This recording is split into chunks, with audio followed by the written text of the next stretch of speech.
Toriko and his group on the balloon turtle shout loudly, "Let's go!" with the determination to win. Another, "Here we come." But they find that their flying speed seems unable to keep up with their momentum. My god, this isn't flying, this is clearly floating in the air. Balloon turtle, you're flying too slow. At this rate, when will we get to the sixth continent? After some time, they finally reach the central sea of Area 6. This place is often called the Black Triangle. Kirebu points at the Earth map. This place is called the Dark Sea that can swallow everything. There was once a meteorite as large as the moon that silently disappeared in this dark sea. No one knows what happened. Even in the gourmet world, this is one of the 10 most dangerous areas. Toriko hears these words as if he is bragging. A meteorite as large as the moon can still silently disappear? Coco says, although in the human world there are many seas like the Bermuda Triangle where ships and planes go missing, they cannot be compared to this mysterious sea. And swimming in this dark sea is another. It is said that after another swims by, there will be a splendid river of stars flowing through the dark world. Kirebu tells Toriko that the river of stars is sometimes very common, but most of them are the young of another. Adult another appears once every 100 years in the central area of the Black Triangle. That is also its habitat, so that is the real place to catch another. But the specific location of another in the sea is unknown, so there is a saying luck is more important than force. In other words, I must first find a way to conquer this sea. Several people are discussing animatedly. Imaro interrupts them again, "Can I have a drop of pear?" "Just one drop is enough." "What do you need pear for at this time?" Imaro takes pear and points at the globe. This is a real globe developed by IGO. Based on images obtained from satellites, it reproduces the terrain in detail. Not only the terrain, but even a gravity device is equipped. Livebearer says, "I remember this thing has a display ratio of about 1/150 million. The gourmet world has many places where satellites cannot capture images. But it's okay, it's not a loss to use pear for testing." Imara drops pear into the center of the Black Triangle area, then sticks gourmet slime mold on top. The slime mold quickly spreads on the surface of the globe, and then quickly points out a path. Coco has heard of similar phenomena. Amoeba-like protozoa, even in a complex maze, as long as you use bait, the slime mold will point out the most effective and suitable path. Imaro adds, "Gourmet slime mold is a creature that reacts to gourmet ingredients. And the more delicious it is, the more suitable the path it points out. Not only that, the path it displays on the map has a very high compatibility even in the real world. That is to say, the path pointed out by the slime mold is the best path to another." Sunny is amazed by this strange ability. He blindly asks Imaro, "Can this thing point out the path of other ingredients?" Imaro says nothing is impossible, as long as you know the location. Livebearer praises, "Being able to control bacteria, what an unbelievable ability. I feel it can also be widely used in cooking dry dishes." Imaro says in detail, there are also types of bacteria that can affect the brains of creatures. There is a type of fungus that can parasitize the heads of ants, thereby controlling their minds. In fact, there is a dark technique that uses them for cooking. A dark technique that uses bacteria? Everyone is horrified.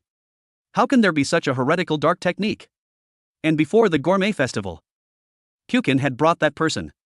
Imaro only then realized this truth. Toriko blindly asks which person. Imaro doesn't answer. Grandma Chio understands. That dark technique, could it be him? Recalling the plot, Teppei was with Pukin after waking up. So the person Imaro is talking about is Teppei. This also shows that Teppei had already discovered the treacherous nature of his comrades. And the mastermind behind it is obviously Joie. While Toriko and Granny Chio were gossiping about Teppei, a sudden tornado whipped up, making the whole ship shake like a leaf. This was a horizontal tornado, with a chaotic trajectory. Livebearer spotted that this was the mother tornado, a trace left by the 8 Kings mother snake from ancient times. Just passing by could create something so terrifying? There's a rumor that this tornado was born from a clash between the mother snake and the 8 Kings of Area 6. In short, the culprit is definitely related to the 8 Kings. And this tornado path has been raging since ancient times. After all, this is a no-fly zone in the gourmet world.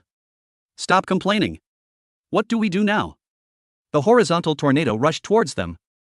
Fierce as if to swallow everything. Getting caught in it would mean game over. So, they had to land in the sea. But life is not a dream, their plan to go by sea also went down the drain. The sea was now filled with countless giant whirlpools. At first glance, you couldn't tell if the island was spinning or the sea was partying. One thing was certain, landing anywhere was unsafe. This was the specialty of the 6th continent, the spinning island, an archipelago that dances non-stop due to the swift currents, nicknamed the Crazy Merry-Go-Round. Although it still looked insanely dangerous, at least it was safer than falling into the sea. However, they discovered something unbelievable. The continent was moving at breakneck speed, both spinning and flying. What the hell? Successfully landing on a spinning and moving island, is this for real? Everyone was on pins and needles. If they couldn't do it, the movie would end here. Moreover, if the gray sphere fell into the sea before switching to dive mode, the situation would be worse. For a non-swimmer like Komatsu, the chances of survival were almost zero. While everyone was scratching their heads, the island suddenly froze. Everyone was both amazed and overjoyed. Hurry up! Seize the opportunity to get on the island. But joy was short-lived. A monster suddenly appeared, making them lose all hope. What is this? Capture level 1600. But don't underestimate this sea wave monster. It lunged as if to swallow everything. While everyone was helpless, the monster's body suddenly lit up, roared, and its whole body burst into flames. A short circuit? But what was more amazing was that the sea waves also caught fire. Lightning and fire? Could it be Brunch in action? Brunch and Starjun conferred. The host's weak point seemed to be its head. Ah, easy peasy. Seawater is indeed a good conductor. Seeing Brunch, the four heavenly kings weren't too surprised. But seeing Starjun beside him, the four heavenly kings were stunned. Starjun, why are you here? Starjun was as cold as ever. Later, they're coming again. Dozens of other hosts were chasing them. The group was in a panic when they heard a deep voice. Hey! Over here! They turned around. On the violent sea with tornadoes and monsters, there was an oasis of peace.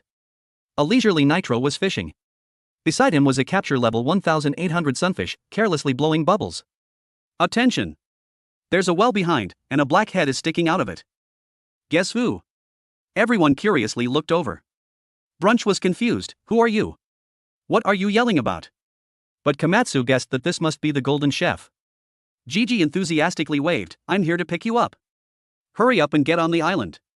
Well, whether it was really Gigi or not, just get on the island first. Only after landing on the island did they realize it wasn't an ordinary island. There was a well on the island, and inside was a whole other world. In fact, the island floating on the sea was just part of a giant shell. This was the capture level 1000 camping monster. It could create a special magnetic field, turning its surroundings into a safe zone. Therefore, Gigi could stay inside all year round in complete safety. Gigi sipped some tea and introduced to everyone, this is my villa. No matter how the sea roars, it's safe here. Just relax and rest. Everyone was confused, not grasping the situation. How could they relax? Komatsu bravely asked, are you the Golden Chef? Gigi-san? Starjun put down his hot soup. The soup contained jigsaw plankton. These were plankton with a diameter of 0.1 millimeters, shaped like jigsaw pieces, creating a myriad of flavors. A single jigsaw puzzle contained hundreds of trillions of pieces. To create such a superb soup required super-level cooking skills. There was no doubt, this was the Golden Chef. As soon as Starjun finished speaking, Toriko stood before him. Did you also come under Midori's orders? I can't think of any other reason. Starjun smiled faintly. Don't ask me. The boss's goal has always been the full course menu. I'm just following him. By the way, it seems you've obtained pear soup, right? According to the boss, the gender-bending effect of pear solved some mystery. This seems to be his personal matter. He said at the time, I understand. The enemy I need to aim my spear at. But Starjun didn't know what he had learned. He could only retell that much to Toriko. Yuta also stepped forward to ask about the safety of the other chefs captured by the Bishokukai. Brunch told them to rest assured, he had checked on each of them before coming. Moreover, he had made a deal with Midora. If he collected the entire Acacia's full course menu, he would release all the chefs. But whether he would keep his word was unknown. Komatsu grinned, don't worry. Midora will definitely keep his promise. Seeing Komatsu so full of life, Brunch was overjoyed. He had been worried sick before.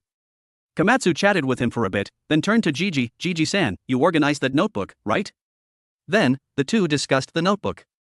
Toriko finally realized, the notebook you're talking about is the one from the Gourmet Pyramid. Gigi added, that's the notebook where we recorded important recipes in code. Only exceptionally talented chefs can decipher it. Hundreds of years ago, this notebook was stolen. But I never expected it to end up in Komatsu's hands. Komatsu wanted to return the notebook to him. But Gigi refused, no need. Komatsu-kun has already surpassed me. The cooking methods left behind, the blue nitro are surely waiting for an even more delicious full course menu. In other words, Komatsu's cooking talent can create a more delicious full course menu. The recipes in the notebook are outdated. Coco asked him if he knew the location and cooking methods of the remaining full course menu items. After getting an affirmative answer, Toriko wiped their mouths. Please tell us. The table was filled with dishes cooked by the Golden Chef. But they didn't have time to savor them. They said so, but their plates were spotless. Those words were just polite talk. The gourmet solar eclipse was only a month away. They had to simultaneously collect all the remaining menu items. Knowing Toriko goal, Gigi pondered for a moment, then opened his eyes. Surprise! His stylish sunglasses were on his eyebrows, and his eyes were under his mustache-like eyebrows. Toriko were also shocked. Ah, so your eyes are there. I thought that was a mustache. Gigi ignored Toriko, glaring at each of them. The captured difficulty of the full-course menu items varied. Choosing people with suitable personalities to capture them would increase the success rate. Gigi asked for their names and sized them up from head to toe. Soon, he made his decision: all members, more than half, must stay in Area 6. Because conquering Area 6 requires a lot of people. The 8 Kings of the Black Triangle Sea is the Whale King Moon, who can swallow everything. Its power shows the level of this area, which is why more than half the manpower is needed. The other areas will be handled by elites. They're called elites, but they're really mismatched pairs. First is the 5th continent, known as the #1 food treasure of the gourmet world, the Forest of Greed. To capture the meat dish from Acacia's full-course menu, news, the best candidates are Zebra and Brunch. After all, these two hot-tempered guys are not partnering up for the first time. Next is the 4th continent, the beautiful Garden of the Floating Islands. Sunny and Lightbearer will go there to capture the dessert from the full-course menu, Earth. Same old rule, whoever is ugly has to go with Sunny. The third area, a sky bridge on the Cloud continent, the best candidates are Coco and Tyran, 2 poison masters. Their target is to capture the drink from the full-course menu, Adam. Then, Toriko and Starjun will go to the 2nd continent, the continent of origin, to capture the main course from Acacia's full-course menu, God. The member assignments are roughly like this. If everyone succeeds, they can then go to the first area to get Acacia's appetizer, center, and the revival ingredient, another. Sunny, ever since he learned he had to go with Lightbearer, had been protesting. But Gigi ignored him, even cheering, "Let's go." Sunny raised his hand, "I have an objection." Brunch also chimed in, "Me too." Objections overruled. Look at Toriko and Starjun's team, aren't they harmonious? 2 arch-enemies have reluctantly reconciled. After finalizing the groups, Aymara used the gourmet mnemonic translocation according to Gigi's instructions to map out the route. This was the shortest path to the ingredients. The gourmet mnemonic translocation could guide them to ingredients that gourmet hunters would take hundreds of years to find. Although its accuracy was high, this route was based on the real Earth, so abnormal weather changes could spawn terrifying monsters, which was unpredictable. He reminded everyone to be careful. Before leaving, Rin told Toriko to be careful. Toriko wore the new clothes Rin gave him. "Thanks. If we return safely in a month and capture God, we'll have a wedding." Rin was moved to tears. Toriko added, "The venue? Of course, it's at Komatsu's Gourmet Hotel." This also moved Komatsu to tears. Moved is moved, but why is your face as red as a monkey's butt? Toriko called Komatsu over. "I'm counting on you for the other things. The next time we meet will be when we complete our full course menu." This time, everyone was ready, and the camping monsters for each group were assigned. Well then, let's set off. Brunch couldn't understand why he had to be teamed up with Zebra. Zebra, on the other hand, was unfazed, business as usual. Their warship was a level 200 pufferfish, its head armed to the teeth with guns, ready for a bloodbath at any moment. Zebra casually sipped a small glass of wine, his face gleaming with excitement. "Finally, it's time to party. I was about to grow mold from boredom. Our ship is pretty dope. With it, we're probably invincible, right, Brunch?" Brunch was still grumbling about not wanting to be teamed up. "Why do I have to go with you? I'm here to help Toriko hunt for stuff." Zebra scoffed, "What's it to me? I didn't decide. Come on. Let's just sip and cruise to our destination." But joy was short-lived, the entire ship shook violently. The pufferfish's cannons had opened fire with a bang. Brunch panicked, "What's going on? Are we already fighting? Who's bold enough to challenge this giant warship?" He looked out the window and saw only a supersized eye. "Oh my god. What is this? Are we going to kick the bucket here?"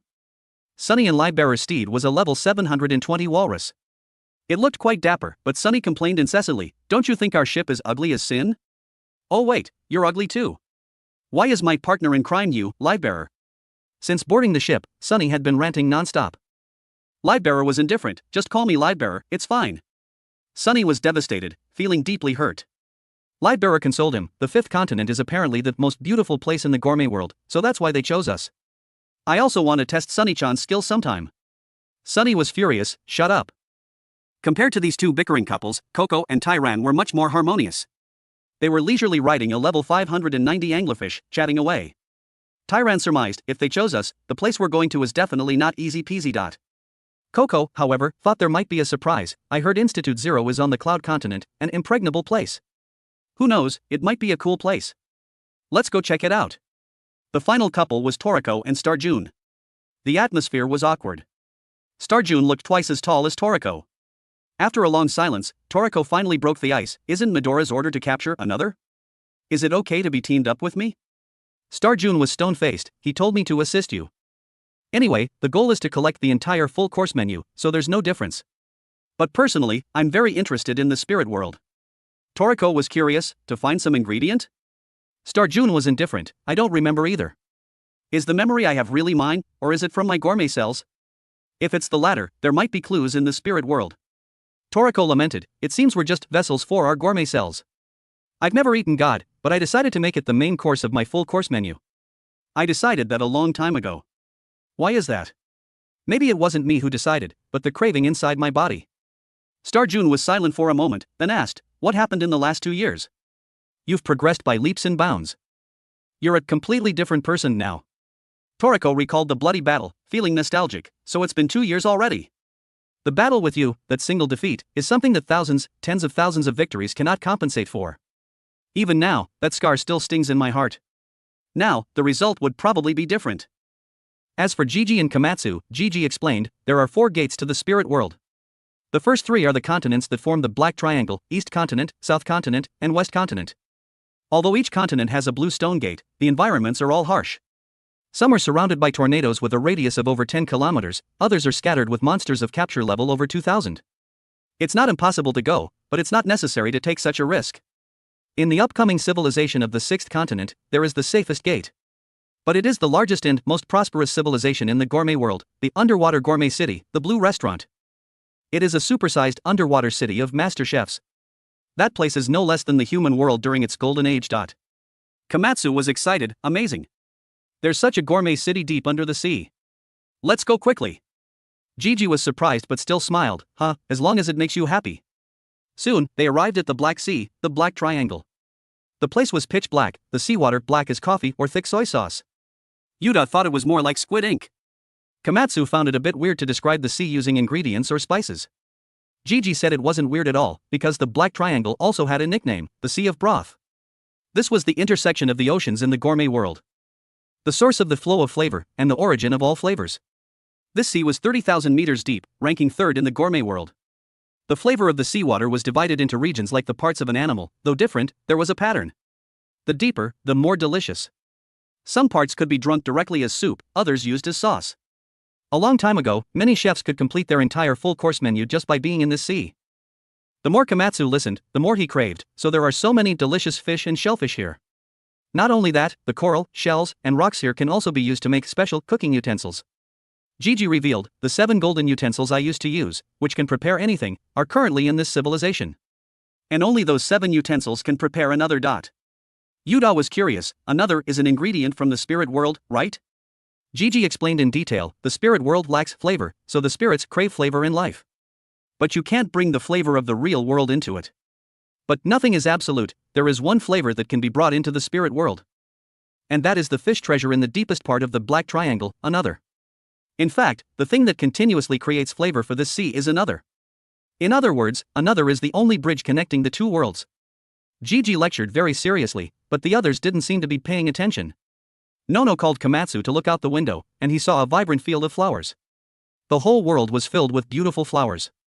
It doesn't look like a dangerous place at all. Komatsu wondered, why did the Black Triangle light up? The dark seabed suddenly brightened. What's going on? Gigi slapped his forehead, could it be the sparkling Nebula River? He looked towards the light source. I knew it. It's the Nebula River. It's the trace of another passing by. Even if it's just a fry. And this trace has been here for a long time. If even a fry can leave such a beautiful light and lingering fragrance, imagine how heavenly a mature another would be. Granny Chio looked at the sparkling Milky Way, sighing, so beautiful. Is my little son watching this Milky Way somewhere? That's why I joined the rescue team this time, to enter the gourmet world, because I heard about the spirit world. Komatsu played dumb, is it about your deceased son? Granny Chio looked at the sparkling Milky Way, sighing again. I'm old but I still can't sit still. My son was frail, from birth to the age of 12, he was hooked up to tubes in the hospital. The day he was discharged, on the way to my restaurant, his condition suddenly worsened. My only regret is that I couldn't let him taste my cooking. My little son didn't even know the joy of eating what flavor was, before he passed away. I wanted to let go of my son's matter, and I decided to be grateful for the past, to let go of my attachment. But I'm still unwilling. I want to cook a meal for my son and savor it together. If this small wish can come true, even just once. For that, I would do anything. Granny Chiyo's story was heartbreaking. Komatsu was deeply moved. Chin was stone-faced. If you don't have enough determination, don't enter the gourmet world. At least everyone here has a strong, unshakable determination. The atmosphere was solemn, like a pep rally. Komatsu enthusiastically shouted, "Me too! Me too! No matter what happens. I won't be scared, I won't back down. I will definitely bring another back." Komatsu, who was full of confidence, turned around and saw a giant coral monster approaching. "There's a monster. Let's run." Match was speechless. "Didn't you just say you wouldn't back down no matter what?" "No choice, the situation has changed. Trash talk only works for so long." Gigi introduced, "That's the Coral King, a coral giant, lured here by the fragrance of another fry. On the 6th continent, besides the 8 kings Moonwhale King, there are 7 kings you shouldn't get close to, called the 7 beasts. Each has a capture level far exceeding 4,000. Simply put, the ecosystem of the 6th continent is maintained by the balance of power between the Whale King and the 7 beasts." Nono looked out the window. "Hey, is that coral giant chasing us?" Komatsu was worried. In a place with such terrifying monsters, is there really a civilization? A black shadow loomed closer, speaking gloomily. Komatsu was scared out of his wits by the sudden voice. "Whoa! What is that?" Little Black stared with dazed eyes, looking innocently at him. Gigi smiled. "See? Let me introduce you. He is the slime leader, the stone spirit. He insisted on coming with me to pick you up." Gigi was about to say more but was silenced by the slime. The slime shushed him. Gigi was confused. "What's wrong?" "They'll find out sooner or later." "What's wrong with saying it now?"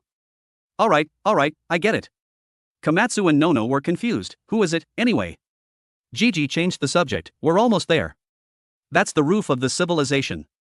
Everyone looked in the direction he pointed, a giant shell that could blot out the sky. This was the largest shell in the world, the giant shell. Its area was actually 10 million square kilometers. And within it was the prosperous civilization of the 6th continent, Blue Grill, also known as the Blue Restaurant. This seashell is freaking huge. A quick scan around wasn't enough to take in its entirety. Before Komatsu and the group could even be amazed, the seashell slowly opened. Gigi shouted loudly, "Hurry up! Get in now!" The giant seashell flipped its lid, releasing countless tiny air bubbles. At first glance, it seemed to want to swallow them all. Behind them, the coral giant was still in hot pursuit. Once inside, the seashell quickly closed. The group wasn't eaten, instead, they had found their destination. This was the underwater gourmet city, a Blue Grill restaurant. The dense towns and crowded streets did not hide the prosperity of this place. Stretching from the beach were rows of residential houses and shops. Even in the human world, it was unlikely to see such a sight. The group was overjoyed, eager to go ashore. However, the coral giant that had followed them had no intention of letting them go. It suddenly burst out of the water. Just as it was roaring fiercely, the roar abruptly stopped. The group watched in astonishment as its entire body was cut into small, neat, square blocks. This was definitely not the work of an ordinary person. At that moment, a two-headed bird with a large basket around its neck flew by, scooped up a full basket of the fragments, and flew back as if on a mission. Everyone couldn't believe what was happening before their eyes. The huge and ferocious coral giant was taken care of in an instant. Yuda could feel that this slash came from a very distant place. To be able to cut so neatly from such a distance, without a doubt, the person who did it was a godly chef. Yuda added, "That person is terrifyingly strong." However, Chin and Chiyo didn't seem to care. Hee, since they helped us, it must be a welcome, right? This way of greeting is quite special. But speaking of which, if the coral giant wasn't dealt with, we probably would have been goners, right? Komatsu was overjoyed. "There's such a skilled chef here, I must go see immediately." Shichi laughed loudly, "Ho ho ho. You seem happy, huh? Besides President Ichiryu, you're the first person to be this happy." "What? President Ichiryu has been here before?" "Yes, that was hundreds of years ago." Hearing the name Ichiryu, Slime angrily clenched his fist, muttering, "Ichiryu. Ichiryu." Komatsu noticed his strangeness and quickly asked, "What's wrong?" "Slime-san?" Slime turned his head and said, "You have to call me Don, it's Don, or Donslaw for short." Komatsu didn't quite understand, but he obediently agreed. Damala asked, "Are we the second guests after President Ichiryu?" Gigi replied, no. 2 years ago, this country's investigation team brought 3 people. Or rather, carried them here, because all 3 were about to kick the bucket then. Shin pushed up his glasses and hummed with a knowing look. Walking on the street, the group was even more amazed. This place was incredibly lively, like an early morning market. The streets were lined with shops, and people were bustling about. Gigi seemed to be a regular here. The shopkeepers all warmly greeted him. The ingredients in the shops were countless, making one's eyes dazzle. This place was even livelier and more prosperous than the demon world. A casual glance could reveal good things, for example, the original puffer whale, a treasure rarely seen in the human world. Nono called Komatsu to look quickly. There was a chef showing off on the other side. That chef's hands were as fast as lightning, he could manage 6 woks by himself. Moreover, each wok was cooking a different dish. One person doing many things was already impressive, but after finishing, he threw the dish straight into the sky. And the dish flew straight up the mountainside, landing precisely on a plate on a table. This was no longer in the realm of culinary arts, it was clearly martial arts and magic. Have you ever seen a 10-meter-long frying pan? Komatsu followed Nono's gaze. Oh my god. That pan is terrifyingly long. Kairi saw the secret at a glance. This 10-meter-long pan starts with low heat at the handle, medium heat in the middle, and high heat at the farthest end. There are ridges in the pan like terraced fields, which can conveniently move the utensils while cooking. Spices flow in from a groove on the handle. It's really a good thing. The pot-making expert and the second-generation knife master Melk also stopped by. The kitchen utensils here are very creative and practical. Gigi looked at the group walking back and forth and sighed. They are truly chefs and craftsmen. They are completely immersed in the unprecedented cooking methods and kitchen utensils. This made Match unhappy. He didn't know how to cook, nor did he know whether the kitchen utensils were good or bad, so he could only mutter, we really lose to them. We're starving and want to eat soon. Right. Gourmet Knight, he turned to look at Aimaru. It's a pity, the Gourmet Knight has never had any special need for food. So Match became even more annoyed. Komatsu and the crowd exclaimed in surprise, hey! This seems to be burning. He couldn't stand the sight, so he ran to help without the owner's permission. Match wanted to tell Komatsu not to meddle in other people's business, but at this moment, Komatsu was immersed in the joy of cooking. How could he hear what he was saying? Gigi opened his eyes and told Match, if they want to go to the backworld, sooner or later they have to show their cooking skills. Right, Leader Don? Don nodded frantically upon hearing this. Salama also showed off his superb knife skills.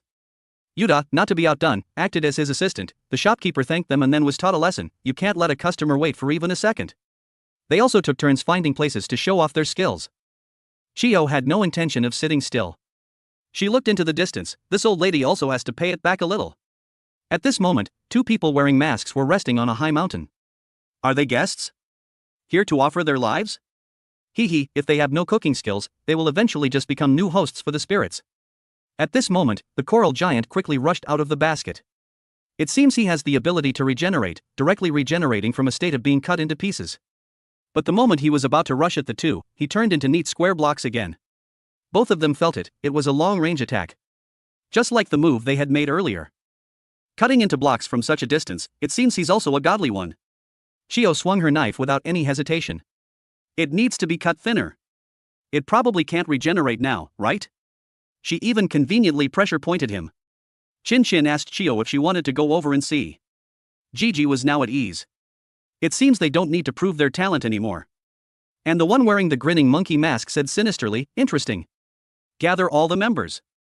Who are they? Don't be in a hurry, we'll talk about it slowly later. The news of Komatsu and the other chefs showing off their skills quickly spread throughout Blue Grill Restaurant. People were chattering, all wanting to see these experts from the human world. Damala and the others followed Gigi to the Northwest Restaurant. The number of seashells in front and the liveliness of the restaurant are an affirmation of its taste. To put it bluntly, the number of seashells is equivalent to the stars people often talk about. Here, the highest level is 10 seashells. The chef's rank is also calculated by seashells. Wapitora was eating greedily and was surprised. Why is there beef in the deep sea? Are there farms here? Gigi said again, farms are just a small thing. The land animals that have multiplied in nature have long since built an independent ecosystem in this deep sea area. This is the Blue Grill Restaurant. So this seashell is even more amazing. It's almost no different from the human world. There is day, there is night. Everyone has their own job, there are even administrative agencies and laws. 500 million people live and work in peace and prosperity. The second generation Milk was curious, why can such a prosperous civilization develop here? Gigi said, it's thanks to the gourmet spirits. Of course, everything has 2 sides. The sun is about to set. However, that's just the glowing part of the seashell dimming. This seashell is still alive. As soon as it gets dark, you will understand the secret of this civilization. While everyone was chatting, Komatsu was in the toilet unleashing the flood. And outside the toilet, an innocent little boy was anxiously waiting.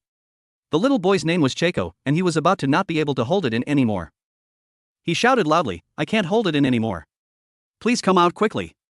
Komatsu finished his business, feeling refreshed in body and mind, and walked out of the toilet. "Oh, that was great. I ate a little too much." Seeing the child in front of him, Komatsu boasted, "Hey, do you know where the waste in this civilization's toilets is discharged?" The child now only wanted to go to the toilet. How could he care about these things anymore? He impatiently shouted, "How would I know? It's probably discharged directly into the sea. Get out of the way, uncle." Hearing the word uncle, Komatsu felt as if he had been struck by lightning. What did you call me? Uncle? Am I really that old? But thinking about it, he was almost 29 years old, indeed at the age to be called uncle. But he had always been treated like a child and protected by everyone, so he couldn't bear the shock for a moment. The child hurriedly opened the toilet door, muttering, "I heard a chef from the human world has come. I have to go get his autograph quickly. But first, I have to go to the toilet." But as soon as he stepped in, the smell made him retreat. "It stinks. Oh my god. What did you do in there, uncle?" Komatsu immediately turned red. "It's not me. The smell is from that thing hanging around your neck. The smell is so strong. It looks like a sea urchin. What on earth is it?" Chaco picked it up and asked in surprise, "Uncle, you don't know?" As soon as he finished speaking, he heard the sound of splashing water. Komatsu was also stunned. The child couldn't make it to the toilet and wet himself on the spot. This time, it really couldn't be explained. Chaco and Komatsu got acquainted. Chaco heard that he came from the human world and looked incredulous. "I heard a talented chef has arrived." "Uncle, no, Komatsu, you don't look like one at all." Komatsu was a little upset, insisting on being called by his name. "Didn't you say uncle? I remember Blue Grill restaurant has many skilled chefs." Chaco said, "There are many chefs here. And my dream is to become a chef who can single-handedly run a restaurant." After speaking, he showed Komatsu his collection of autographs from 5 seashells chefs. They are the only 5 chefs here who have 10 seashells restaurants, the heroes of this country. Komatsu naturally wanted to meet these people too. Chaco held the autograph book and carefully observed Uncle's signature. He didn't finish his sentence before retracting it. "Forget about your signature, Uncle. After all, you're just Komatsu." Komatsu was hurt again. But that wasn't important. He was curious what the stinky thing hanging around Chaco's neck was. "It looks like some kind of ingredient." Chaco said, "This is a protective charm called sea urchin charm." As he finished speaking, he looked up and saw a giant monster appear behind Komatsu. Once night falls, Blue Grill restaurant has a situation, monsters will appear. That's why Chaco kept complaining and wanted to go home early. Seeing the boy crying miserably, Komatsu was a little panicked. "Monsters? You mean spirits?" "That's right. This sea urchin charm has a special rotten smell that can ward off evil spirits."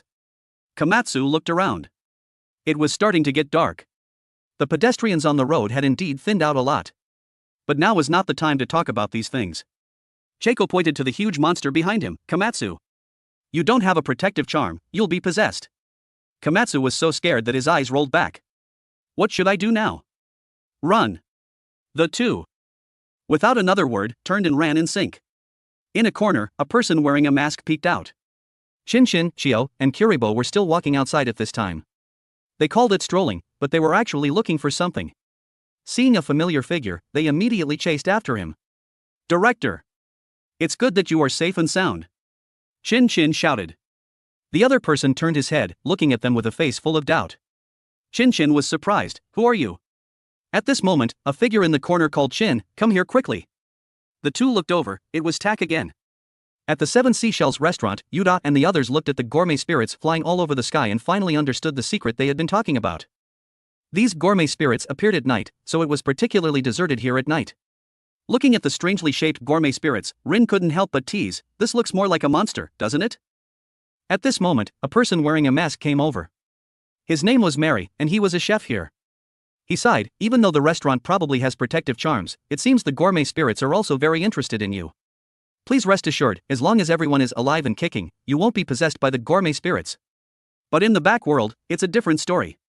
If you don't have the guts to lose your soul, don't even think about coming to the back world." Then he immediately changed his tone. Even if you have the guts, if you don't have the cooking skills, you're not allowed to pass. If you get your body taken over, we're the ones who will be in trouble. Mary pointed out. Leader Slime has also agreed. So that's okay, right? Gigi propped up his chin and said casually, whatever. Hearing Gigi say that, Mary's aura became several times stronger. He challenged the whole group. I want to see your skills. Please compete in a cooking competition with the best chefs of this country. Your opponents are the 5 great masters of Blue Grill Restaurant. Mary announced that the competition would take place tomorrow at Grill Stadium. Speaking of competitions between chefs, one couldn't help but mention Komatsu. It's just that Komatsu was still running for his life with Cheiko. After running for a while, Cheiko let out a scream, making Komatsu quickly ask him what was wrong. Oops. I forgot to get my underwear. Oh my god. Such a small thing. Let's run first. Look, the monster is catching up again. But Cheiko didn't listen to Komatsu's advice and even deliberately went back into the encirclement of the monsters to get his underwear. It could be seen that this underwear had a significant meaning to him. The two ran panting for a long time before stopping. Cheiko kept explaining to Komatsu, it's not underwear. I did that to get back the autographs of the 5 great masters. This is my treasure.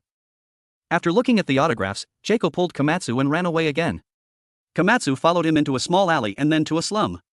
The scene here was completely different from the outside. People in rags and tatters leaned dejectedly against the exposed walls. Komatsu was extremely surprised. How can there be such a place in such a bustling port city? Moreover, looking closely, their faces were all covered with masks. What on earth is this? Cheiko told Komatsu to follow, then led him to a pile of pipes that looked like sewer pipes. This shabby pile of pipes was Cheiko's home. At the door, an uncle greeted Cheiko, you're back. Cheiko immediately happily introduced Komatsu's origin. Komatsu also shyly greeted him. The uncle noticed that Komatsu didn't have a sea urchin charm and told him not to wander around at night. There's a lot going on tonight. It's best to stay here for another night. His voice was gloomy, and his face was covered with a scary mask. At first, Komatsu didn't pay much attention, but when he was about to enter the door and turned his head to look at him, Komatsu felt a chill down his spine. Cheiko advised him not to mind, that uncle was always there.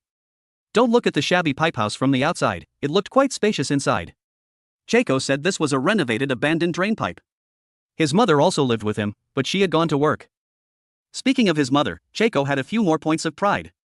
He said his mother was a chef, participating in a major national plan. He heard that her cooking was superb. He also wanted to quickly become a chef who could single-handedly run a restaurant and then participate in that plan. Komatsu smiled and said, it would be great if you could work with your mother. Oh, let me cook for you today. But before that, I have to let everyone know. Komatsu did as he said. The super chef started cooking. Cheiko was so happy he almost fainted. Great. He wants to taste the skills of a chef from the human world. Komatsu immediately entered the cooking state. His godly vegetable cutting skills made Cheiko freeze. How can there be such an amazing way to cut vegetables? It's just that the ordinary knife couldn't keep up with his technique. The tattered knife was quickly chipped. But it didn't matter. Komatsu's apron was a special sharpening stone apron from the 2nd generation milk. Just a few rubs and he had a sharp knife as good as new. This apron is really convenient. It probably has considerable defensive capabilities. Right? Komatsu explained while cooking. Soon, a table of food was ready. Seeing such a sumptuous dinner, Cheiko couldn't help but want to dig in immediately. But Komatsu shouted, stop. You have to say a sincere thank you before you can eat. Say it after me once. Facing all the ingredients in the world, express your gratitude. Sincere thanks. It was the first time Cheiko had heard that he had to do this. Komatsu blushed and explained, this is a famous saying from the world's #1 gourmet hunter. Although Cheiko didn't quite understand, he still indulged Komatsu and said it once. Then the two happily feasted. But as soon as Cheiko took a bite, he was unhappy and pouted, what is this? It's not very delicious. Komatsu was horrified, how could this be? This was the first time he had received such a low rating. But it didn't matter, Komatsu didn't mind much. After the meal, the two played for a while before turning off the lights and going to sleep. Cheiko quickly fell asleep. Komatsu looked at the soundly sleeping Cheiko and thought about many things. At Chin Chin's place, they were sitting around a fire eating barbecue. Seeing Tak, they were already very happy. It's good that you alone are safe and sound. It was clear that they had already talked. Now they sighed, soul trading or something, it's hard to believe. Is that true? Tak calmly explained, the Goro tribe are the survivors of ancient gourmet mages who summoned gourmet spirits. This is information obtained after talking with the gourmet spirits. It's definitely not wrong. Chio said, there are other souls parasitic in the bodies of the prison director and Lala. This Chin can understand. It's just that I don't know why they all wear those strange masks. Tak said, the dark spirit world has no day. It's a world without the concept of time and space, a pitch-black world. Therefore, the revived spirits have to wear masks for a while, otherwise they won't be able to live because of the dazzling light. Kuribo didn't understand what the so-called plan was, even to the point of not hesitating to trade souls. What on earth did they want to do? Tak replied, it's to develop a completely new taste. Sooner or later we will have to participate in that plan for our purpose. It might be as early as tomorrow that we can participate. But we have to win the final match first. The next day, when the sun shone into the pipe house, Komatsu was still sleeping soundly. It's just that his side was empty. The uncle wearing the mask slowly approached the sleeping him, then quietly sat in front of his head. Dirty liquid flowed from his eyes, nose, and mouth. Accompanied by a gurgling sound, it slowly dripped into his mouth. Komatsu suddenly opened his eyes. Seeing no strange uncle beside him, he breathed a sigh of relief. Was it a dream? But Cheiko had really disappeared. He hurriedly ran out to find Cheiko and even asked the uncle sitting at the door if he had seen Cheiko. The uncle slowly said, he was taken away. It was forced collection. Cheiko is also like his mother, having to sell his soul? The uncle's words made Komatsu confused. What on earth is he talking about? Can souls be sold? What happened to Cheiko's mother? At the grill stadium of Blue Grill restaurant, this place was packed like ants. It was like a festival. Balloons flew all over the sky, and the endless cheers showed the liveliness and importance of this place.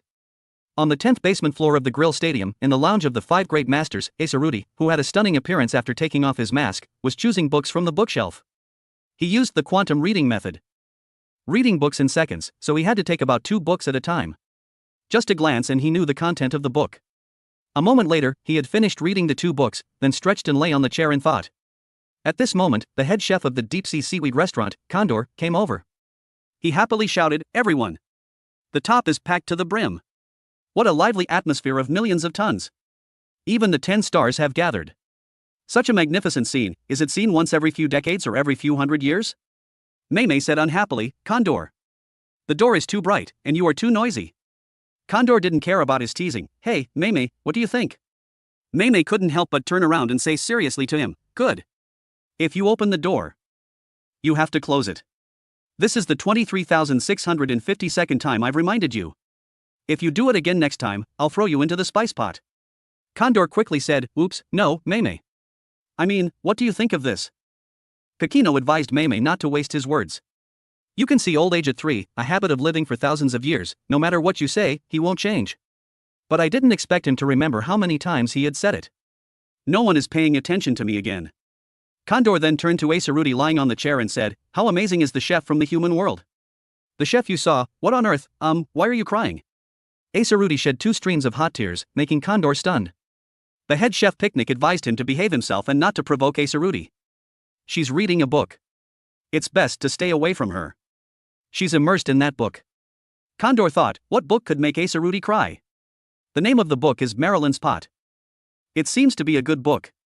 Picnic had an impression of this book. Isn't that the moving work of more than 500 pages by Melisman? Melisman is a writer in the human world. That book seems to be the book brought by a young man from the human world 216 years ago, right? Ha? A young man? This guy seems to be an old man? That old man Ichirio, is he even stronger than the big boss? And he's a borrowed talent from the human world. Looks like, these imported chefs this time are no joke. Well, he was brought here by a super chef after all. The hype is real. Acerudi opened his eyes and coldly stated, your constant yammering in my ear is getting on my nerves. I'm the one who called the ST10 members, so do me a favor and shut your mouth. Condor leaned in close, so that means this match is going to be a real spectacle, right? Faced with this intentional trolling, Acerudi's mood dropped, and he couldn't take it anymore. How many times do I have to tell you? One more word, and I'll deal with you. Condor. However, seemed to be looking for some fun, and with a mischievous grin, he said, deal with me? Who even uses such an old-fashioned word these days? Come on, come on. We can be revived anyway. Ha, Acerudi's voice was full of impatience. If you're so eager to die, I'll oblige. How about a few 10,000 times? Pumba's Picnic Party. Acerudi had just finished the second book, and her emotions were all over the place, her mood as gloomy as a pot of chives. No wonder her mood was so bad now. Meimei, on the other hand, was impressed by young talent, and the sheer richness of their emotions made him incredibly envious. Kakino stood up from her chair. She had also read this book. But she couldn't remember the content anymore. While they were shooting the breeze, a staff member opened the door and shouted, "Ladies and gentlemen, please get ready. It's almost your turn to take the stage." Outside the hall, the MC was hyping up the audience. "Is your white rice ready?" Everyone raised their full bowls of rice, cheering loudly, "We're ready to eat our fill. Let's get started. We're starving." In other places, people might be looking for drama, but here, all they had to do was wait for the feast to begin. The MC passionately announced, "A dish made from the 5 grade 10 scallops. Just the smell alone, without even looking, is enough to knock out 10 bowls of rice." Such a top-tier rice-bringing chef is truly a rare find. Not only the audience in the hall, but people all over the country watching the live broadcast were also holding their rice bowls, licking their lips in anticipation of the moment it would begin. Thanks to the MC's hyping, the atmosphere was at its peak. Yuda and his group were stunned by the fiery atmosphere of the scene. This stadium can probably hold 30,000 people. To build such a magnificent stage in such a short time, from yesterday to today, is truly top-notch. Gigi explained, "The telecommunications infrastructure here is as fancy as in the human world. All the people already knew about this from the Gourmet tabloid. Cairo pointed to some people in the stands. "Who are those big shots sitting so calmly?" The spiritual judges, or ST10 for short, are 10 experienced cooking judges. They are all connoisseurs from both the spirit world and the real world. They are the judges who will decide the winner today. All 10 of them are present, which is truly a rare find. The group didn't care much about their identities, but they were very curious why the slime leader was the most prominent, looking like the big boss. Gigi told them not to overreact. Actually, Dawn is the king of this green restaurant. As soon as the words were out, the whole group was stunned. "He's the king here? He looks so plain." Gigi continued to explain, "Although he is a slime now, and some people have never seen his face, he is definitely a symbol of this civilization, a king recognized by all the people. Moreover, this time, the one who wants to enjoy your skills the most is the slime leader. It's about to start. Have you decided on your 5 contestants?" Yuda quickly looked for Komatsu and Chio, hoping they could take the stage. However, the reality was that Komatsu was still missing in action. Mrs. Chio was on her way, but it was unclear if she would make it in time. Yuda sighed, "There's no other choice. While we wait, let's go up first. Kairu, Wabutora, Damalis, Nono, you guys get ready." At this moment, Komatsu was anxiously looking for Cheiko. The old man's words about selling his soul had left him completely confused. The old man trembled and began to speak. "This country has a long history of soul trading. The useless are despised, looked down upon, and then replaced by more elite souls. Our ancestors were originally slaves of the nitro. The gourmet cells that were forced into their bodies back then, the genes of our ancestors and mothers, are still inherited. This has both its pros and cons. The con is that the genes of those who couldn't fuse with gourmet cells have been passed down through generations like a scar. Most of the abnormal people are like this. Don't you find it strange? Why was a civilization with such a tragic fate built so prosperously? From the clues about the poor, soul trading, and genetic inheritance, Komatsu guessed, could it be due to soul trading? The old man didn't deny it. Here, the disabled cannot receive the education and treatment they desire. For the state, instead of wasting effort on such people, it's better to replace them with more elite souls from the start. Most of the slum residents, after their souls are replaced, have joined the state's project, being forced to work there, and it never ends. In this way, they can have an endless supply of labor." Thinking of Cheiko's words, Komatsu quickly asked, "Cheiko's mother also joined that project, right? Was her soul replaced? What exactly is that project?" The old man sighed and continued to reminisce. The slum residents have their blood drawn randomly every 6 months for a detailed health check. Those with abnormal signs are forcibly detained, and their souls are used for trading. Cheiko's mother's eyesight was not good. After giving birth to Cheiko, she was almost blind. To raise Cheiko, she always tried to hide this. But 6 months ago, her secret was discovered, and she was also detained. Cheiko still doesn't know about his mother's eyes. He is still waiting for his mother to come back. Unfortunately, his mother will probably never come back. Thinking of Cheiko calling out mom in his sleep, Komatsu's heart ached. If Cheiko's mom can't come back, what about Cheiko? Will his soul also be replaced? The old man replied, "If there's nothing wrong with the body, it won't be replaced. But Cheiko's sense of smell and taste are very poor." At this point, Komatsu understood why Cheiko had such a strong reaction in the bathroom earlier and why he complained that his cooking was not good. It turns out that could be a sign of his abnormal sense of smell and taste. To confirm this, Komatsu asked the old man to taste the soup he had cooked last night. The old man sipped the soup and muttered, "This is yours." Komatsu, while getting dressed, asked, "The taste is definitely fine, right? Cheiko most likely has a taste disorder. Please tell me where Cheiko was taken." The old man first asked for Komatsu's name, then said, "Cheiko was taken to the permanent detention center on top of Conch Mountain." But he said a cryptic sentence, "Souls like mine, lost in what is called eternity, are the true darkness of this civilization. Let me tell you, the entire secret of this country. At this moment, Nono's communication finally came through. Komatsu finally learned about the cooking competition. But whether to go or not was another matter. Right now, he wanted to know what happened to Cheiko more. The chefs from the human world and the green restaurant had been selected. The human world sent out the old man Yuta, who specialized in medicinal cuisine, the ninja Kairu, Wabutora, and the curry master Damalis, along with Nono. On the green restaurant side, without a doubt, it was the 5 great 10 scallops representing their highest level. The 5 of them were all geniuses of the 10 scallop restaurant. Nono rarely appeared on such a big stage this time and was a bit startled by the cheers in the stadium. Kairu also sighed. It seems we're being treated as enemies. Damalis told them not to be nervous. After all, we are chefs from a 10-star restaurant. How can we be intimidated by such small matters? The slime leader stood on high, looking at the entire stadium with an expectant expression. The hype is real. Which side will win in the end? Asaruti had been searching for that person in the crowd ever since she came on stage, the Mrs. Chio who had shown her skills in front of them that day. Condor was extremely excited and asked if that person was there. Asaruti said that person was not present, but he could feel that there were masters like clouds here. Unlike the tense Asaruti, Condor was completely looking down on Yuda's group. What's this? It turns out they're all supporting roles. While he was smugly bragging, Asaruti felt a cold chill. Black flames enveloped him, pulling him into a soul-refining furnace where there was no sunlight, feeling like he could never get back up. This suffocating feeling emanated from those 5 people. His intuition told him that these people were no joke. Mei woke up the dazed Asaruti and asked what was wrong with her, if she had seen through the final result of the match. Asaruti's current state was not good. She could guess a few things. Everything has its laws. For Asaruti, who read 10,000 books a year, predicting the course of a match was not strange. It seems the situation is not good. Condor was completely unconcerned and even boldly declared, one-on-one is too troublesome. How about I go up and put on a show? Asaruti advised him to calm down and said sternly, I'm not kidding. The match might go in a direction that even I can't predict. If you underestimate the enemy, the ones who will fall into the soul-refining furnace might be us. Condor glanced at him. I bet no one's watching this cheesy script. Even if you think with your brain, you know it can't be this script. While they were talking, a path opened up in the crowd. A lovely coffin ran out. It was said that this was the refrigerator of the food spirit world, which could store extinct ingredients.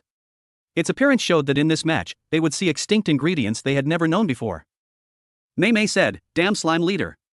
Did he really get permission from the food spirit world? Kakino also trolled, although both sides are cooking ingredients they've never seen before, which makes it fairer.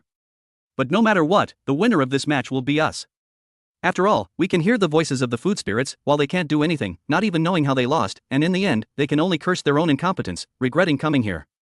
Both sides were ready. Several holes opened up in the ceiling, and several ropes came down. The central ground of the hall was like a lid being opened and lifted. A guy ran up and flipped the ignition switch. Immediately, flames erupted on the stage.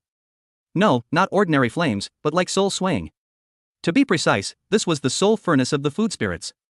The flames are burning. Not resentment, its fuel is not gas or electricity, but souls yearning to survive, a fierce gluttony. Ladies and gentlemen, the soul furnace, a specialty of the Gourmet Stadium, has been lit. What's with the fire in the soul furnace? Rin worriedly covered her face. This furnace looks so haunting. Imara told them to look quickly, as something else was falling. The MC hurriedly ran towards the crab coffin and saw it slowly blow a bubble, like a soap bubble, gradually rising and finally stopping in midair. Then, the crab coffin opened its lid, and from inside jumped out several beautifully shaped, divine fish. The fish, blown out of the bubble, could swim freely as if in water. The shiny scales and incredible vitality of the fish amazed the entire hall. The first dish is fish? What kind of fish is this, anyway? How do you even cook it? Everyone was racking their brains. Completely baffled. The MC explained, this rare fish is called a leaf fish. In the first round, the side that cooks this fish more deliciously will win. This species went extinct about 15,000 years ago, once living in the multi-gravity valley on the 5th continent, an extremely rare type. Even back then, it was a super special dish that few people got to taste. Not to mention cooking it, just catching it was incredibly difficult. Faced with this high-end fish they had never seen before, how to catch and cook it, bringing out its maximum flavor, was truly a great challenge to the chef's imagination and skills. Yuda and the others looked at the shiny water ball. Is that a fish pond? It feels like that bubble is like a fish pond. But the liquid inside is probably not water. Yuda thought, that's not a normal space either. So, before cooking, we have to find a way to get it out first. Yuda thought for a moment, then said he would go on stage first. He turned around and called for Milk the second. Milk. My kitchen knife, I'm counting on you. Milk replied, "Is that the universal kitchen knife my father sharpened? It's ready." Condor looked at the live swimming fish, drooling. "The big fish looks delicious. I want to try it right now." Kakino sneered in disgust, "Condor is so gross." Mei said, "To be able to drool so much, that's truly enviable." Condor remained arrogant, "Let me go see, watch me handle it in a flash." As soon as he finished speaking, his muscles tensed, his eyes suddenly widened, and he charged straight towards the leaf fish. The moment he touched the water ball, his whole body was sucked in. The space inside was completely different from the outside, gravity of different intensities acted from all directions, as if being pulled into a deep abyss under a waterfall, his body spinning, completely unable to find balance. Don laughed and said, "There is no concept of gravity in the spirit world. You have to cook precisely in that environment. If you can't adapt immediately, even if you can enter the spirit world, it's useless." Condor tried to maintain his balance, then saw the leaf fish open its mouth wide, as if wanting to swallow him. "Is this thing a carnivorous fish? Such a big mouth." Condor focused his power in his palm, creating something like a space, and with a single swing, he blocked the leaf fish's mouth full of sharp teeth. Look closely. In this match, no matter how you think about it, I, who have experienced the spirit world many times, have the upper hand. Condor in a flash completed the pressure point strike, easily catching the leaf fish. Seeing Condor showing off his skills, the audience in the stadium erupted. Amazing. He perfectly struck the pressure points of a dish he'd never seen before. He's truly one of the 5 great 10 scallops. A young genius, Condor said he was no longer young, but my experience is super invincible. On the other side, Yuta also received his knife. He said, "I'm 124, probably much younger than you. My name is Yuta. Ever since I fought with Setsuno and Mrs. Chio, I never thought I would face an opponent older than me." Yuta's voice was calm and composed, and behind him was the unconscious leaf fish. "How exciting. I've caught it too. Let's start cooking." Condor was a little shocked, he also completed the pressure point strike? That's unbelievable. Seeing that Yuta seemed to be a formidable opponent, Condor introduced himself, 124 years old is still just a child? "I'm Condor, I've lived for over 3,000 years, I can't remember my specific age anyway." Yuta advised, "You'd better try to remember. A small mistake could be the reason you lose to a child." The MC received Yuta's information and shouted excitedly, "He is Yuta, the 1mm medicinal cuisine master." Condor scoffed, "I don't care if you're a few mm or whatever. Let's have an unforgettable match." "But I'm forgetful. So please, you must make a super invincible dish." Yuta's performance surprised the whole hall. After the MC saw the detailed information, he realized that this was the head chef of a 10-star restaurant in the human world. The MC even exposed his entire menu on the spot. The dishes on the menu were all very common, with the highest level being only in the 20s. It wasn't just Condor who looked down on him, even a random person from the gourmet world wouldn't think he was anything special. Condor was amazed, "What's this? This menu is so poor. Aren't the levels too low? Don't make me angry." Yuta looked down on the capture level. The capture level means nothing. Everyone's menu is neither good nor bad. Each person has their own recipe, which is the most perfect work for them. I also had a companion. My menu contains his wishes, it's an invincible menu that is second to none. Condor indifferently replied, "Humph. Is that so? I'm not interested in tasting it anyway, whether it's delicious or not doesn't matter." While the two were having a war of words, the crab coffin used its claws to cut the fish pond. Yuta and Condor, each at one end, were separated into 2 spaces, then fell into the blazing soul furnace. Dalamas and the others were extremely nervous. At this rate, both of them will fall into the soul furnace. But it was a competition, after all, how could it be so simple and brutal?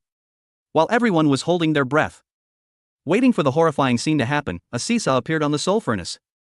This is the seesaw kitchen. Both ends of it were kitchens, and the heavier end would tilt down.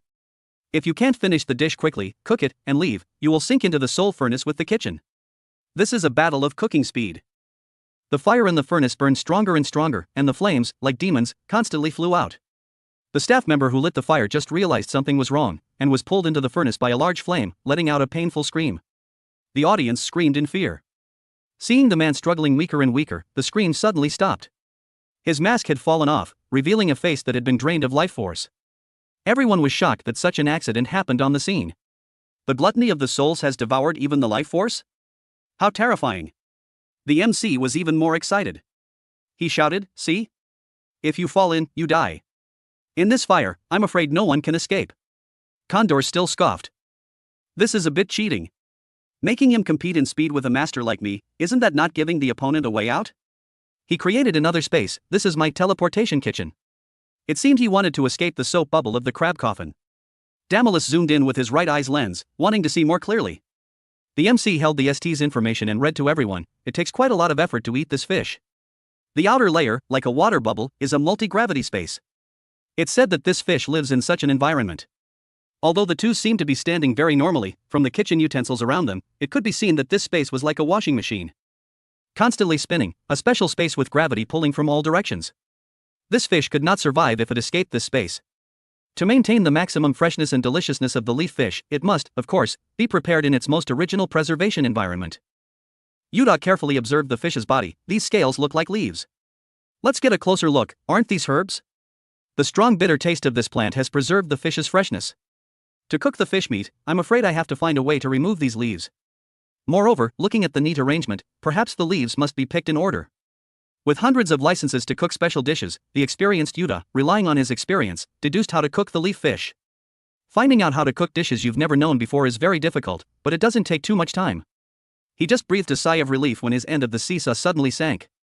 The seesaw kitchen tilted, which showed that Condor's progress was faster. At this time, he had already processed half of the dish he'd never seen before. The person next to him shouted, "Finish cooking quickly. Plate it and bring it out for tasting." Damilus stared at the space next to Condor and asked suspiciously, "What kind of space is that, anyway?" Yuda was not panicked at all and snorted, "How can you process this fish at that speed? You think I would say that?" Ever since he met Komatsu, after seeing his divine speed, this speed no longer impressed him. Having lived for over 100 years, he was used to using it, but after seeing Komatsu's true strength, he was greatly shocked. He is truly a genius. In his eyes, Condor was no match for Komatsu.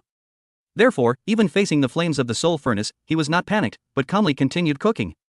Condor sneered again, "I see you're just a half-baked person. I'll make your calm face instantly turn as green as a leaf." Hearing these words, Yuda became enraged and recounted his foolish genius days. The young Yuda didn't understand why his master wouldn't let him inherit the signboard of the restaurant, even though he was good enough.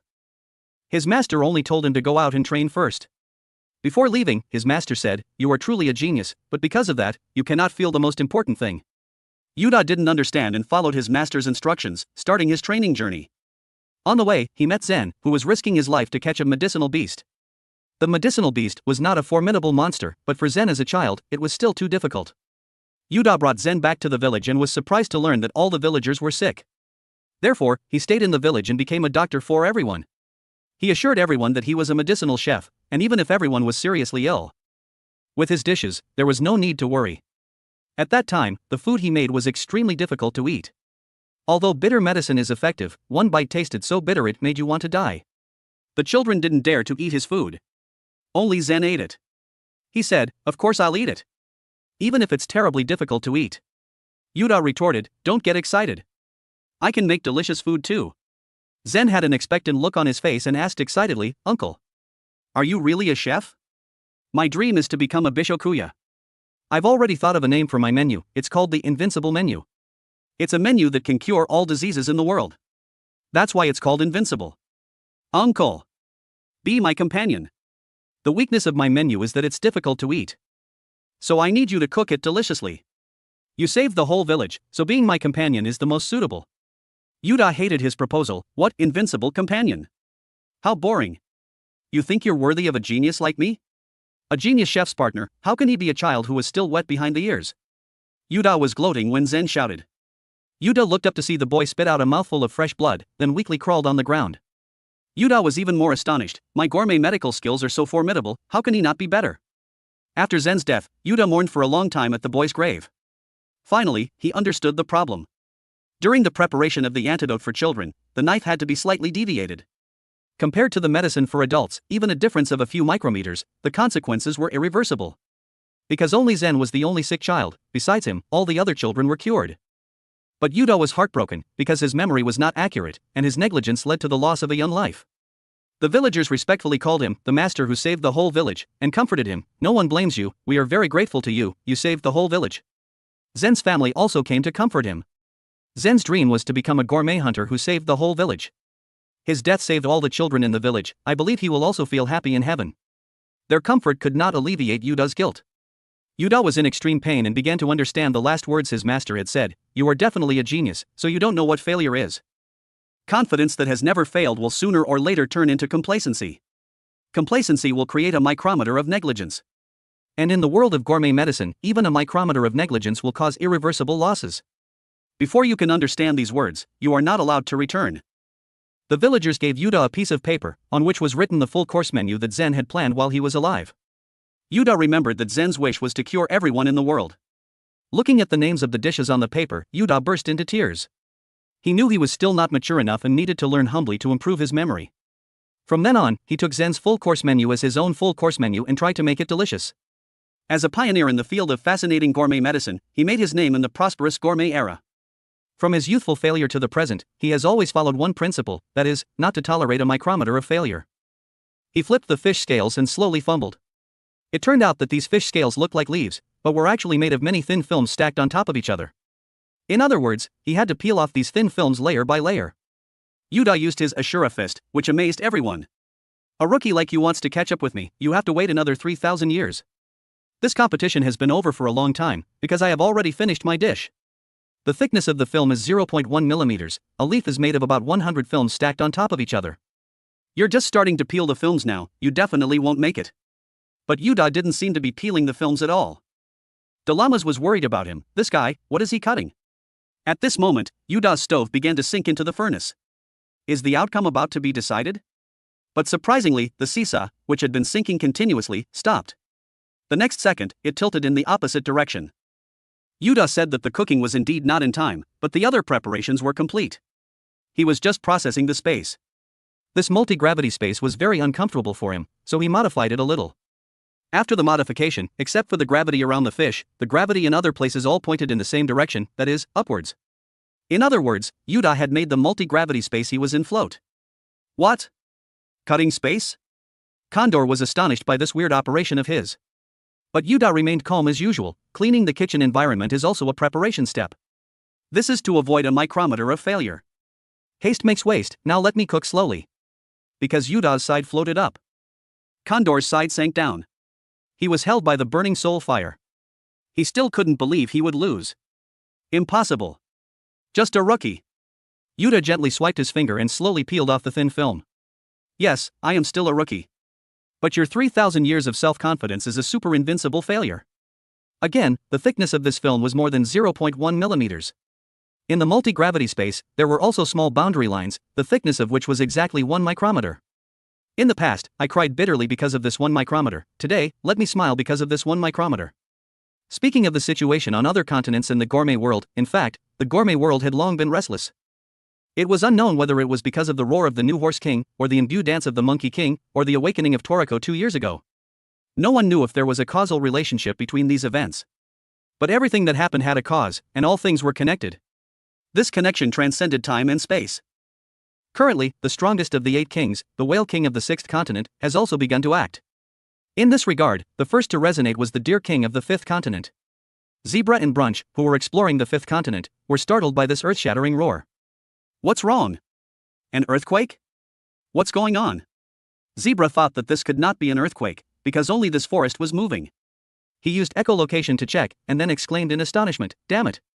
What the hell is this? It's too surreal." Brunch, this is not a forest. Brunch was dazed. What did you say?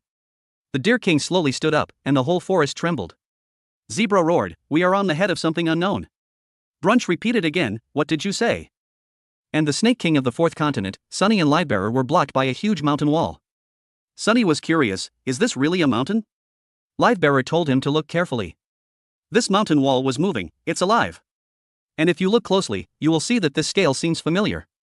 In the 3rd area, Tylan and Coco also felt the same thing. They felt that the sky above them suddenly darkened, as if something was about to fall. The 2 of them had no time to dodge, and a huge object fell straight down beside them.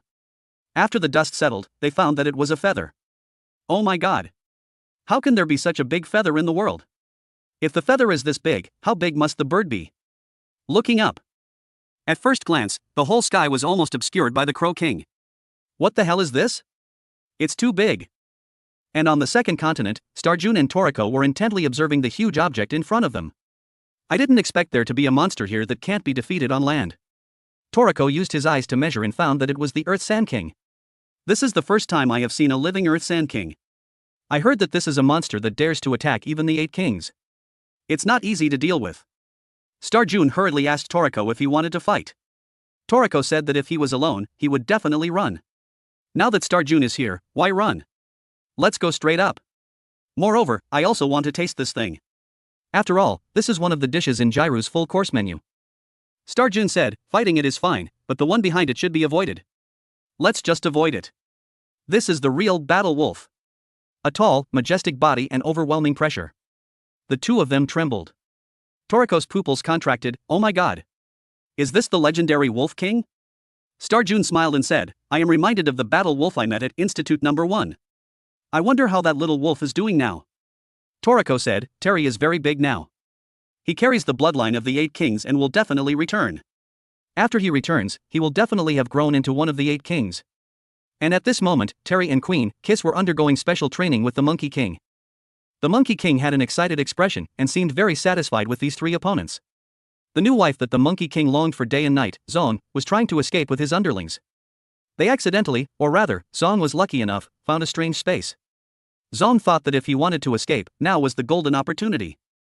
But just as they were about to enter the space, they saw the Monkey King's head peeking out from it. Honey, what did you say? The 3 of them were so scared that they almost fainted. While guiding his students, he didn't forget to glance at Zong to see if he was there. It seems that the Monkey King is always paying attention to his whereabouts. He is indeed doting on him. And on the second continent, in the Neo base on the northeast island, Nakam, with his silver hair, was cowering in a corner of the kitchen. He was so nervous that his whole body trembled. Teppei gently approached him, and the moment his hand rested on his shoulder, he scared him to death. Nakam had an impression of Teppei. Just as he was about to speak, Teppei gestured for him to shoo. Then he explained, don't be afraid, I'm on your side. I'm not manipulated by Joie. Chef Nakam, for some reason, you are also not affected by the bacteria. Listen carefully to me, we have to escape from here now. I have almost figured out their purpose. But before that, you have to tell me everything you saw on the first continent. From this, it can be seen that a terrifying monster had stood up. And its resurrection would lead to the end of the earth. It was the man revered in legend. Speaking of which, someone asked, why was Teppei forced to become a member of Neo? So is he one of us or not? At the earliest, he was scarred by Joie and discovered by Pukin. Then they went to find Imaro together and got clues about Joie using bacteria to control others. After that, he followed Joie and was roared at by Jiru. According to President Mansam, if you are stimulated enough, you can wake up. Even if Imaro couldn't lift the manipulation after being stimulated by Jiro, he could also wake up. Finally, there was Komatsu, whose body couldn't keep up with the awakening of the gourmet cell demon, and was broken and had his heart regenerated by him. All the clues can be traced. Under Teppei's guidance, Nakam began to recall. But just recalling it made his originally black eyebrows turn white. His hair also turned completely white. It seems that he was not lightly frightened. So what did he see on the first continent, the island where all the continents originated? It is said that it is the habitat of the Dragon King Diraus. It is said that the Dragon King has also started to act recently. The other 8 kings have also made moves. Are they affected by the gourmet solar eclipse? Or is it because of the influence of the cooking that is going on the 6th continent? In short, it is the same as what the Blue Nitro have been doing in the first area for many years. Their unusual movements, is it a sign that the cooking has entered the final stage? Teppei slowly said, you are one of the few chefs who were brought to that cooking place. Can you tell me what you saw? Did you see the true form of the one who wants to be resurrected? Nakam was so horrified that he spoke incoherently. Teppei. Teppei hit from here it's useless to escape. Even if you escape, it's meaningless to escape anywhere. Everyone will be eaten by that monster, even if you flee to the ends of the earth, you can't escape. It's an apocalypse that no one can stop. After hearing Nakam's words, Teppei found an opportunity to rush forward. At the same time, Joie was still in the kitchen, playing with small gems. Looking closely, weren't they similar to the gem that saved Komatsu's life last time? He carefully put them in a box, and the whole refrigerator was full of these things. He keenly detected that a bug had slipped in. And on this side, Teppei carried Nakam on his back, desperately trying to find a way out. While running, he paid attention to the surrounding movements. For a long time, I have resurrected many dangerous creatures. All thanks to my grandfather cleaning up. The creature you saw can be called the ultimate carnivore. But don't worry, I know many people who are not inferior to anyone in terms of gluttony. Angering them is more terrifying than death. My grandparents are the same. I'm afraid that at that time those monsters will be roasted and eaten by them. While they were talking, something was approaching. Teppei reacted quickly, jumping into the air to avoid the attack from the ground. However, the opponent quickly launched a second attack, spitting out a large amount of mucus. Teppei had to use all his strength to dodge it. But the opponent was even more skilled. He could control the actions of others with 2 commands: rewind and play. Teppei retreated and directly fell into his spider web.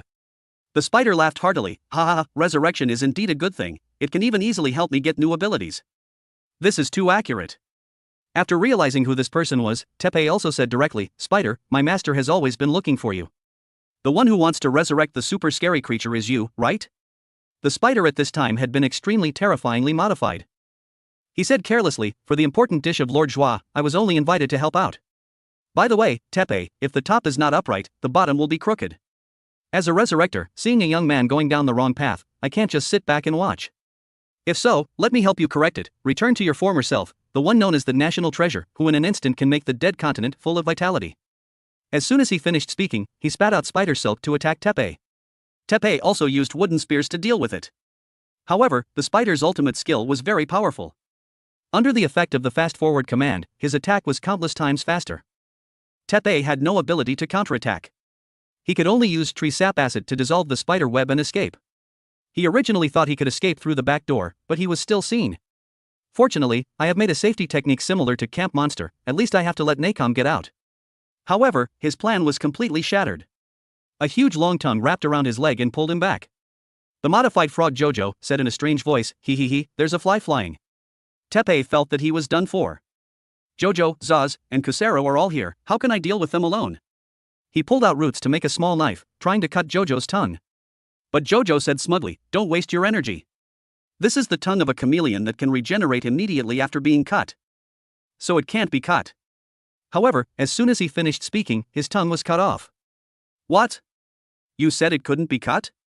Jojo was extremely surprised. But then he saw Alfaro walking on the spider silk. It turned out that it was his golden plates that cut Jojo's tongue. He was not satisfied inside. What about these golden plates? They are a bit sharp. Teppei did not expect that the people of Bishokukai would save his life. Zaz and the others were very surprised. But then they heard Alfaro say, the boss is not angry, the boss just gently told us to clean up you guys. Alfaro revealed his killing intent.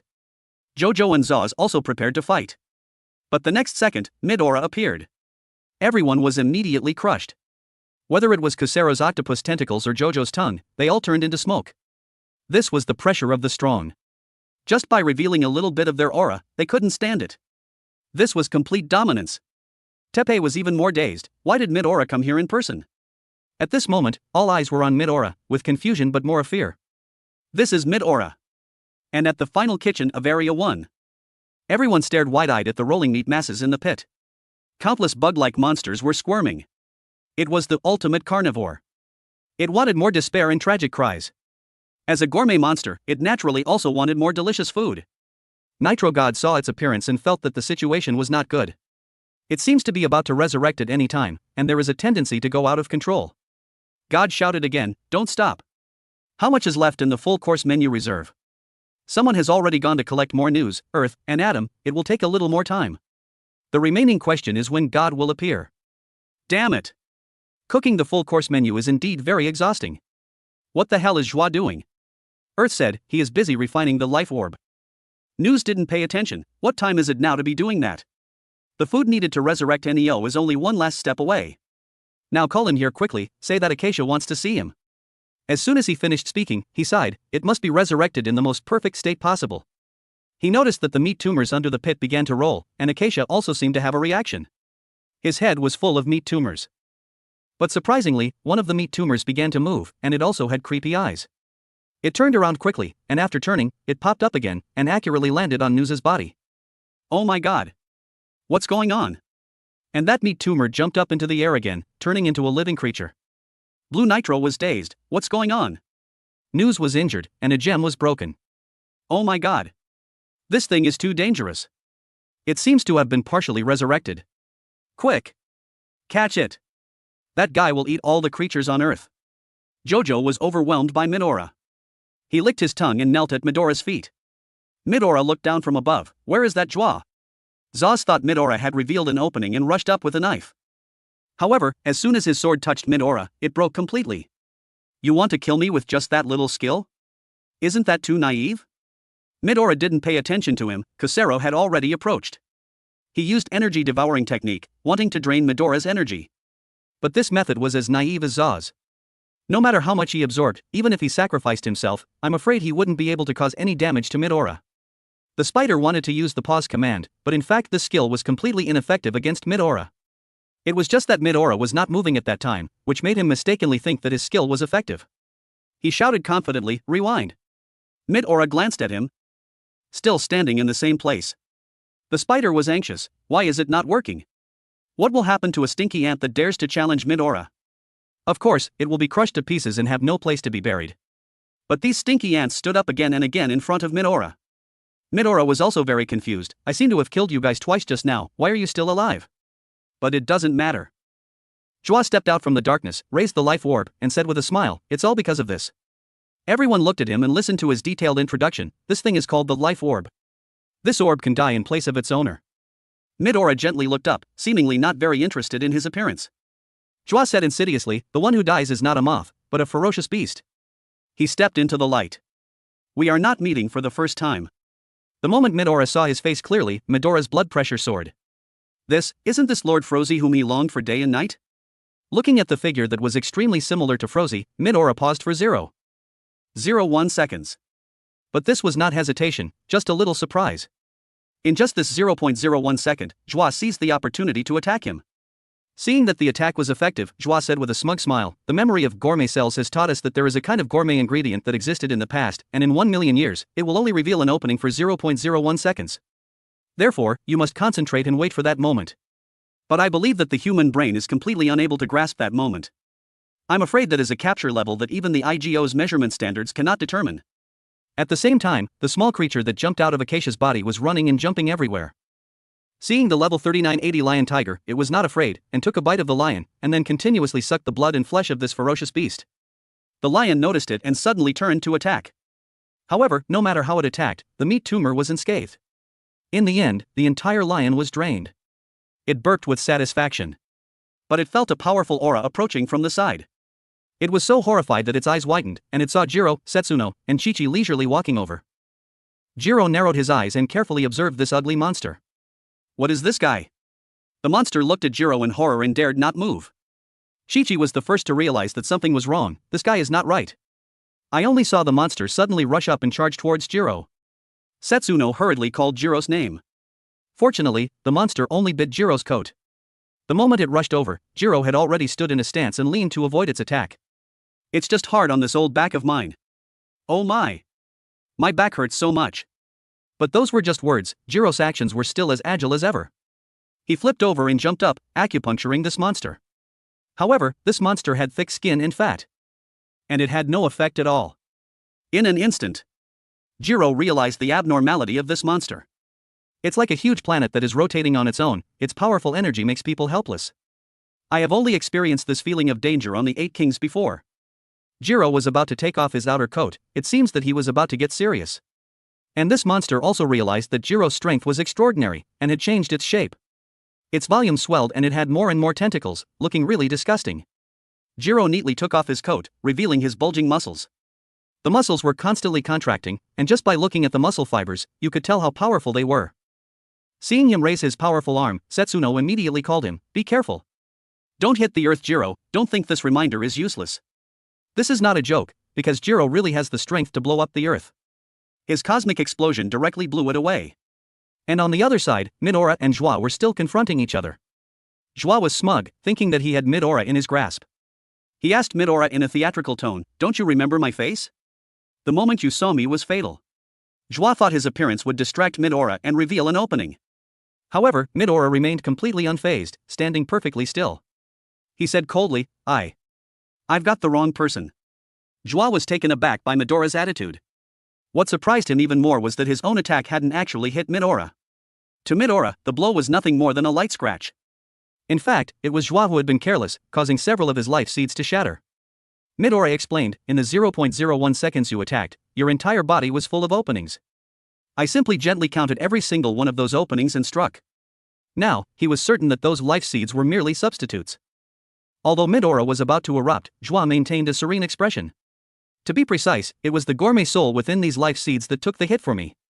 Despite his calm exterior, Joie had already calculated everything. Midoriya's ability to destroy 8 of his life seeds simultaneously proved he was no slouch. Although he had known this for a long time, the most urgent matter now was to calm Midoriya down. He couldn't let him go berserk here, or the situation would become extremely dangerous. Midoriya completely disregarded Joie. But before killing him, Midoriya had one question. You are the reincarnation of Frozy, aren't you? Joie answered the question directly. That's right. I am the one who was awakened by the appetizer center from Acacia's menu. That day, he had emerged from Frozy's grave, with a completely new life and purpose. Midoriya was slightly taken aback. Mentioning center from Acacia's menu reminded him of the holy water that flowed from the earth. He had taken that holy water many times to pour over Frozy's grave, but the one who was revived was not Frozy, but Joie. Did you take over her body to come into this world? Joie smiled faintly. Frozy's soul refused to be revived because she feared what was hidden within Acacia and did not agree with Acacia's purpose. Therefore, Acacia also gave up on Frozy and summoned my soul instead. Midoriya got straight to the point. Where is Acacia now? Joie asked, and what will you do when you find him? Midoriya's expression was grim. I just want to ask what his true purpose is. To this, Joie explained, Acacia's purpose is very simple, to eat. We just want to explore the memories of gourmet cells to be able to touch flavors never before tasted. Following the cell's memories, we will eventually reach the destination they guide us to, the final land. Midoriya asked again. For what? Joie was a bit annoyed. I just told you, didn't I? It's to eat. Most caterpillars eat their own eggshells after hatching. That is the initial memory of food deeply etched into their DNA. That memory also tells them what to eat next. To put it bluntly, that appetite hidden inside guides the creature to find food. Appetite is the most seething energy hidden within gourmet cells. 13.7 billion years ago, along with the birth of the universe, one of those particles was gourmet energy. That explosion is also known as the Gourmet Big Bang. At the same time, it was also the birth of appetite.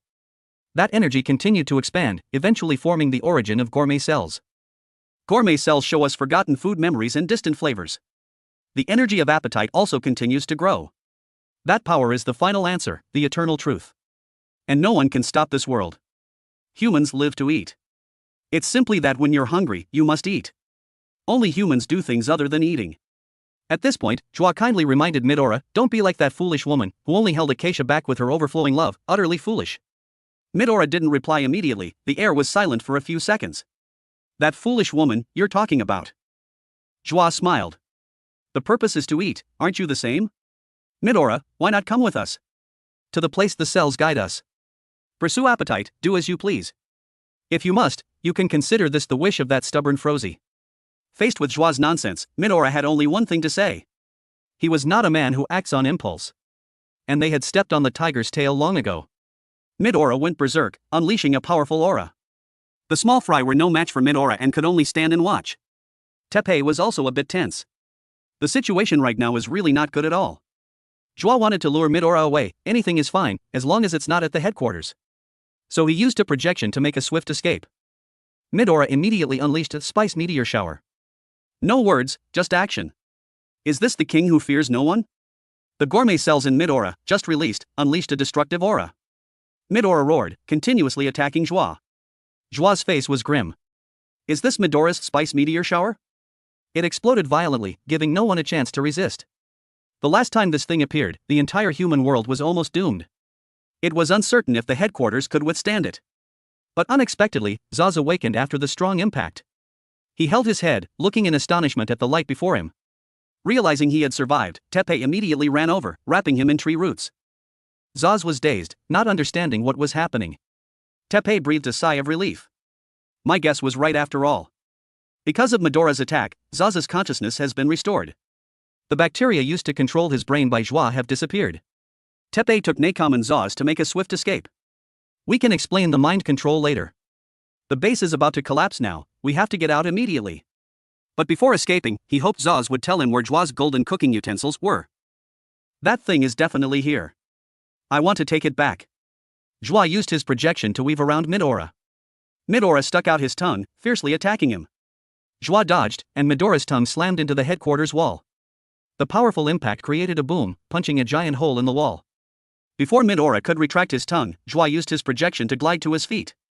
He grabbed Medora's ankle, pulled him into the projection, and transported him to the forest sea of the second continent. Joie poked his head out of the projection. The boat you destroyed will be a big problem for me. So, let's change locations. Midora replied, as long as we're on Earth, it's useless no matter where we go. Joie knew just how formidable Midora was. After all, he had once destroyed the human world in an instant. And if he wanted to, destroying the entire Earth wouldn't be difficult. To be precise, all three of Acacia's disciples had this capability, but only the youngest, Midora, was the only one who could do it. Joie unleashed his teleportation kitchen. This was the battlefield he had prepared, a world where only souls could enter. It was also activated by Pear and another from Acacia's menu, a completely new sensory world that ordinary people couldn't perceive. To explain it in familiar terms, this is the back channel, also known as the soul world. Here, the passage of time becomes incredibly slow. Almost like frozen time. Midora glanced at Joie, and so? Joie drew his kitchen knife named Cinderella. Medora's eyes widened in disbelief. He couldn't believe that knife was in Joie's hands. Joie ignored Medora's reaction and continued to explain, this space is also one of the memories of gourmet cells. Why do you think this space is needed? In Acacia's menu, there are ingredients that need to be prepared for hundreds of thousands of years. Another is one of them. The purpose of this space is to shorten the required time. Understand? We have spent a very long time cooking since ancient times. It even takes hundreds of millions of years to prepare the earth. Do you understand?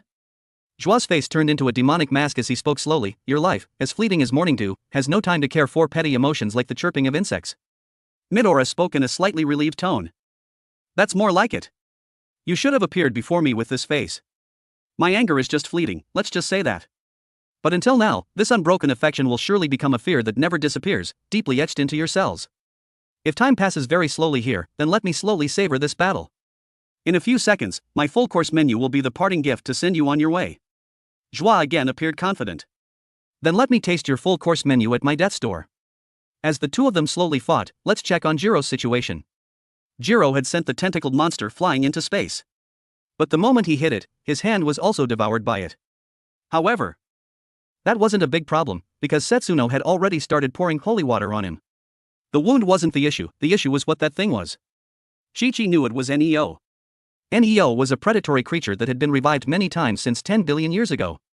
Back then, they had exhausted all their efforts to prepare them, all for that guy. The little thing just now wasn't the main body, but it was definitely the gourmet cell demon hidden inside Acacia. Jiro was utterly shocked. Could it be that he has been revived? Chi-Chi wasn't sure either, but he speculated that the possibility of revival was very high, although he didn't know if he had reached a perfect state yet. Acacia himself has probably started to act. Strange, God still appeared, didn't it? Chi-Chi guessed, perhaps he intends to go to the continents himself. This might be the last time Acacia's full-course menu and God appear on Earth. Jiro moved his newly regrown hand. He thought it was time for him to release his knocking. Setsuno said admiringly, Jiro-chan, are you finally going to unseal it? Jiro was a bit helpless. It seems this old man has to get serious too. Chi-Chi was very frightened. That being said, if he really has been revived, then we're all doomed. Can Kaka and Gigi make it in time? The demon in Acacia has been fully revived, I'm afraid no one can stand against it. Even the blue nitro on our side would have a hard time winning. The only one who could possibly stop him is Ichiryu, and the gourmet cell demon he has hidden away, the slime mold Dawn. At this moment, at the final kitchen, something incredibly horrifying had happened. Acacia was feasting on the blue nitro piece by piece. The blue nitro that was killed was air. Everyone was scared to death, their screams echoing endlessly. The nitro god saw air being killed and was extremely furious. But Acacia was still eating voraciously. He roared, more. More. Give me more. Keep going. Give me more. God stood at the top of the deep pit, shouting angrily, Acacia. You bastard, what on earth are you trying to do? Acacia's eyes were fierce, completely devoid of emotion. He just wanted to eat. Acacia eating a blue nitro is literally a canon event, the whole nitro squad is losing their marbles. Adam, we gotta make him chill, air is already cooked, he straight up targeted us. Since we've got zero stamina left from cooking the whole full course, News, go touch some grass and recharge, we'll handle the brainstorming. News was shook, didn't expect Acacia to have that much Black Air Force energy, he told him they better stay woke. Neo's main body is already a problem, even if he's not at 100% yet, he's still cracked. Adam bared his teeth, talking about a whole mouthful of fangs, and some sharp bone paths started spawning on his body. He's in defensive mode, trying to have a civil talk with Acacia. Screaming, Acacia, show yourself, fam. Acacia heard the noise but didn't give a solitary damn, just kept mukbang ing. But on him, that tumor-looking monster actually reacted, opening its puckered mouth and screeching back at Adam, basically calling him a late-to-the-party fraud. Earth is in its final evolution stage, you feel me? Just wait a bit, the banger full course is about to drop, and you'll respawn in your peak form. If you vibe with what I'm saying, just be a good boy. But Neo just made some weird noises, then a few meat lumps started spinning and yeeted themselves into the sky toward different continents. This was totally not on Adam's bingo card. He saw 7 monsters running out and panicked. Are they really going to separate areas to snatch the full course? No time for a TED talk, chase M. But then they realized Acacia hit the vanish button. Adam thought he probably clipped into the backroom, Soul World, so he's going to find him. Pear was like, let Acacia cook for now, it's fine, we've come too far, gotta be patient with Neo. If he doesn't hit 100%, it's all mid. While they were gatekeeping their secrets, Gyro showed up like, excuse me, Pops needs to ask a few things. Pear looked back, remembering this guy looked like Gyro. Gyro smirked, I know you and Pear are about to throw hands, but Gyro waved them off like, don't panic, besties. Even if a direct 1v1 is okay, Earth might literally uninstall if we fight. That'd be a major L, right? Little Blue Nitro and Pear bared their teeth, too late, Earth is finished, no cap. Gyro said he felt some massive energy here earlier, looks like Kiki's prediction was a W. Acacia's demon is making moves. So where did Acacia go? Can I talk to the man? Pear thought finding him was a mission, he's currently in a delulo state, he just ate their teammate for breakfast. And he added, we're just waiting for the eclipse, later today Acacia will eat the final dish, God. Peak form for Neo's comeback. You said our endgame goal is within reach. Even if Acacia eats every living thing on Earth before the eclipse, that sacrifice is worth it. Gyro asked, you've been gaslighting Acacia since 500 years ago, haven't you? What's the real tea? Your homies get eaten and you're still holding it in, what are you actually doing to Acacia, or rather, that demon? The Nitros were like, we're gonna delete him from this dimension, duh. To be fair, it's more of a seal. Gourmet cell demons respawn infinite times, but we can put his cells and memories in a gold can forever. Killing him and cooking him over and over, we gotta make sure every cell has 0 aura left. Basically, seal him at 100% power or it doesn't count. Usually, when a gourmet cell demon respawns, the part that grows back is decided by the full course. But for Neo, his hunger is so chaotic and extra, you can't predict the respawn. Plus, this needs a massive amount of full course. Gyro realized they spent billions of years trying to kill him by reviving him, isn't that just doing too much? Nitro explained, you don't know how scary this creature is, if you knew, you wouldn't think it's mid. Gyro asked if Acacia was in on it. Pear thought at this point, whether he knows or not is irrelevant. He stressed that even if their vibes are different, the goal is Neo's revival. The issue is what happens after, killing Acacia and sealing Neo. He yelled at Gyro, if you try to block us, we'll end your subscription to life too. Gyro laughed, Pops is gonna move first, let's delete Acacia right now. The Nitros were stunned, is Gyro capping?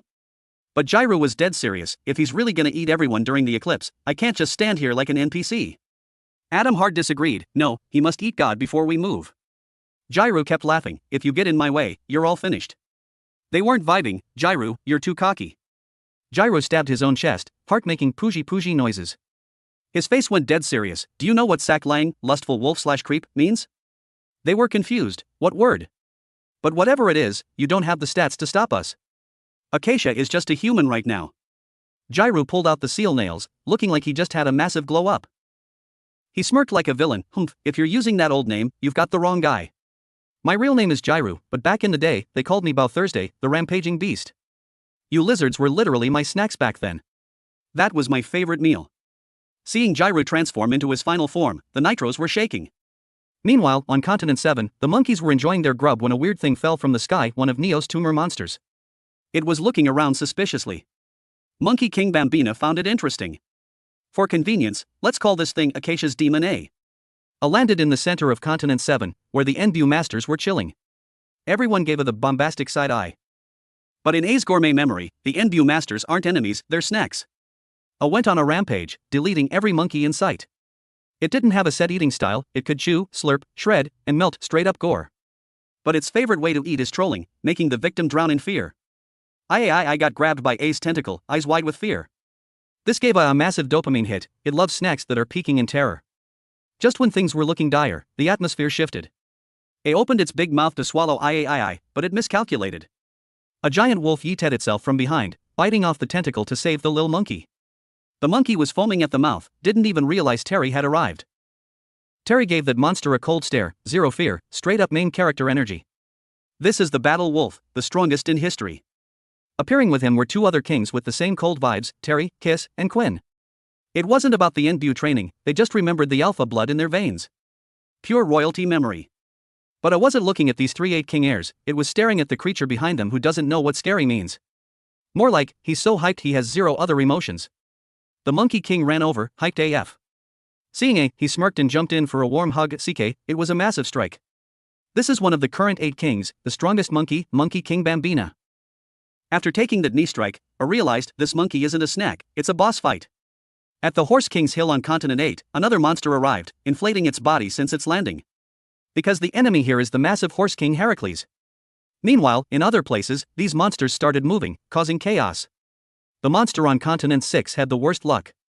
Little Nitro disappeared into the backroom world faster than light. I chased him but vanished the moment it hit the water. Only Moon, the Whale King, knows where it went. Actually, even the Sea King probably doesn't know where the food went, but it definitely didn't expect to get speed blitzed before even seeing the enemy. At Acacia's meat dish on Continent 5, Neo spread a scent that usually only Nitros can smell, making it unsmellable to others. Creatures were lured by the scent, so I had to face the biggest mob of enemies here. Skydeer, the Deer King, might be the chillest of the 8 kings, but the forest on its antlers is a den for the goats of the gourmet world. Level 4500 octopus mammoths, level 3820 firebears, and level 4120 battle dragons live there. To keep the Deer King from getting triggered, they're going all out. The monster on Continent 4 got lucky, landing right on Acacia's dessert earth, which is basically the world's sweetest soft-serve ice cream. I wasn't having a good time though, because not far away, a giant tongue was quietly watching. Legend says if you see Mother Snake's face, it's already over because she's that big. Just the aura alone makes you forget how to breathe, you can only imagine her power level. On Continent 3, Acacia's drink atom is a toxic waterfall in the worst environment ever.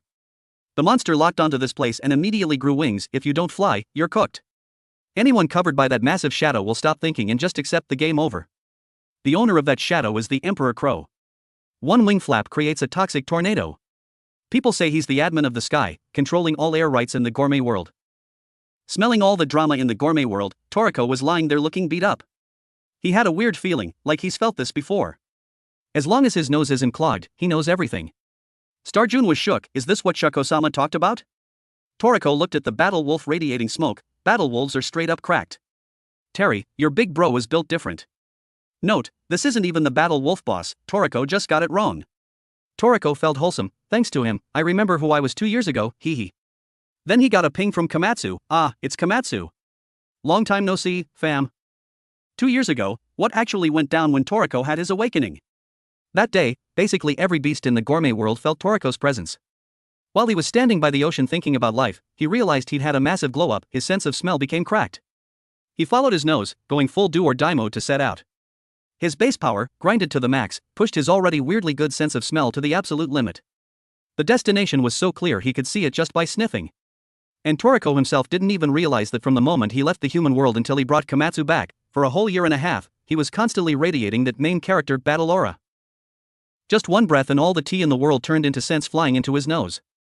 The sheer amount of info was so overwhelming it made him dizzy, it was so bad he couldn't even sleep.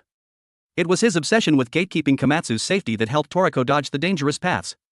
That's not to say the path Toriko chose was safe, it's just that most beasts in the gourmet world chose to ghost him instead.